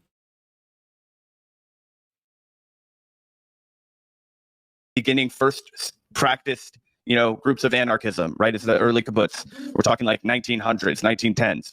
And he's acting like, notice in the previous clip, he says, oh, the real problem started when the Zionist entity became a vessel state for the United States post-World War II, right? Doesn't mention the British colonizing Palestine. Doesn't mention any of the terrorist attacks that occurred prior to U.S. supporting the Zionist entity. Doesn't mention any of that shit. And now he's defending the kibbutz. I make him double down. Because I was like, no. Explain yourself. 1920s, 1930s, all the way up until, right? So obviously the Holocaust didn't begin until later, but the Zionist idea had, started to begin because anti-Semitism was still like fucking burnt throughout all of Europe at the time. So while those groups that did come, they became, the groups that settled and founded Israel, and that did lead to the ethnic cleansing. I think it's just a little. He literally says the groups that did come and settled there did lead to the ethnic cleansing of Palestinians. But like all white people do, they got to protect each other. And look what he says. That settled and founded Israel, and that did lead to the ethnic cleansing. I think it's just a little bit too black and white there. Like, it's a little too black and white. It's a little too black and white to call out Zionists as fucking colonizers. It's nuanced. What about Zionist feelings? Where are the Zionists gonna go? These fucking white leftists always prioritize their fucking white peers. These people are a fucking danger to Palestinians and Palestinian liberation. There, like, was trying to play a little bit of devil's advocate at the beginning to provide some more historical context that people. They love playing devil's advocate. That's their excuse for sharing their true sentiment when they realize how fucking barbaric it sounds. I was just playing devil's advocate. Don't get all the time. Yeah, I mean, I think it's fair to say that some of the people that founded Israel or some of the people that supported the original idea of Israel had good intentions, for sure. Did y'all hear that? Did you hear that? Don't get all the time. Yeah, I mean, I think it's fair to say that some of the people that founded Israel or some of the people that supported the original idea of Israel had good intentions, for sure. He thinks it's fair to say that the original people that founded Israel had good intentions, for sure. When literally all their writing, all their fucking speeches are saying they're going to colonize Palestine, that they're going to push out the indigenous population, and that if they resisted, which they would, and they acknowledge that they would exterminate them.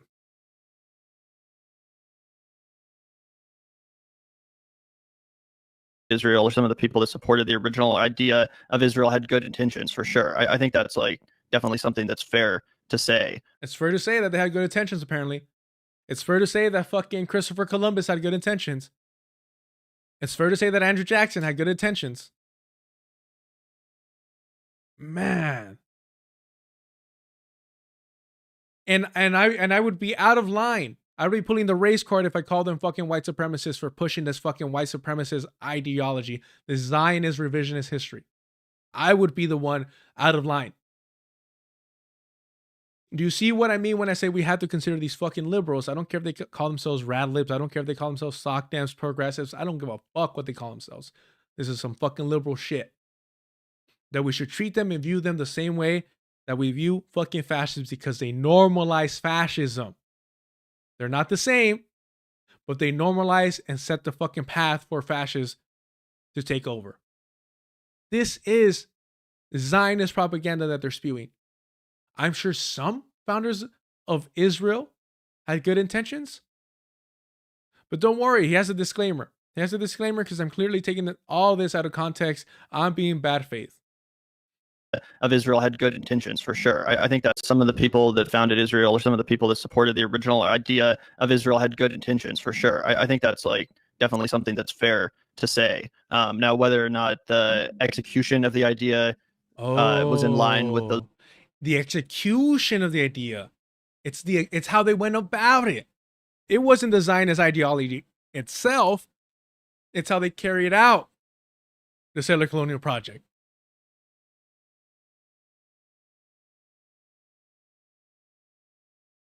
Fair to say. Now, whether or not the execution of the idea was in line with those values. Oh, it absolutely was not. Yeah. Oh, absolutely wasn't. No, absolutely fucking was. Their intention was to colonize Palestine, and they colonized Palestine. Their intention was to settle in Palestine and to take over, and they settled, and they've been trying to take over. That was their original intention. That is what they carried out. This is not just ignorance. This is in defense of settler colonialism, because they themselves are fucking colonizers. They are settlers. And they want you to believe that they support Palestinian liberation, that they support Palestinian decolonization. These are fucking opportunists, just like Hasan Piker. This was prior to October 7th. I'm telling you. The reason I started this channel was to oppose and combat liberal Zionism. So if you ever feel like I'm going a little too hard on liberals, it's because nobody else is fucking doing it from the left. I'm not these fucking populist, post-duopoly fucking opportunists that want to align with anti-Semites and reactionaries like Revolutionary Blackout Radio, Nick Cruz, or fucking Jimmy Dore. I can't stand Jackson Hinkle. I can't stand the fucking ACP. I can't stand Midwestern Klan. But these people are being glorified. These people are being uplifted as the fucking pillars, as the voices of the fucking left. And look what they're fucking doing.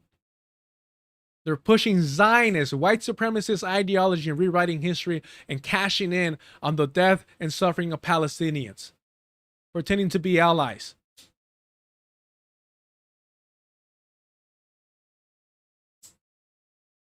Oh, this is purity test. Homie, I want to fucking purge you from existence. Forget about being part of the left.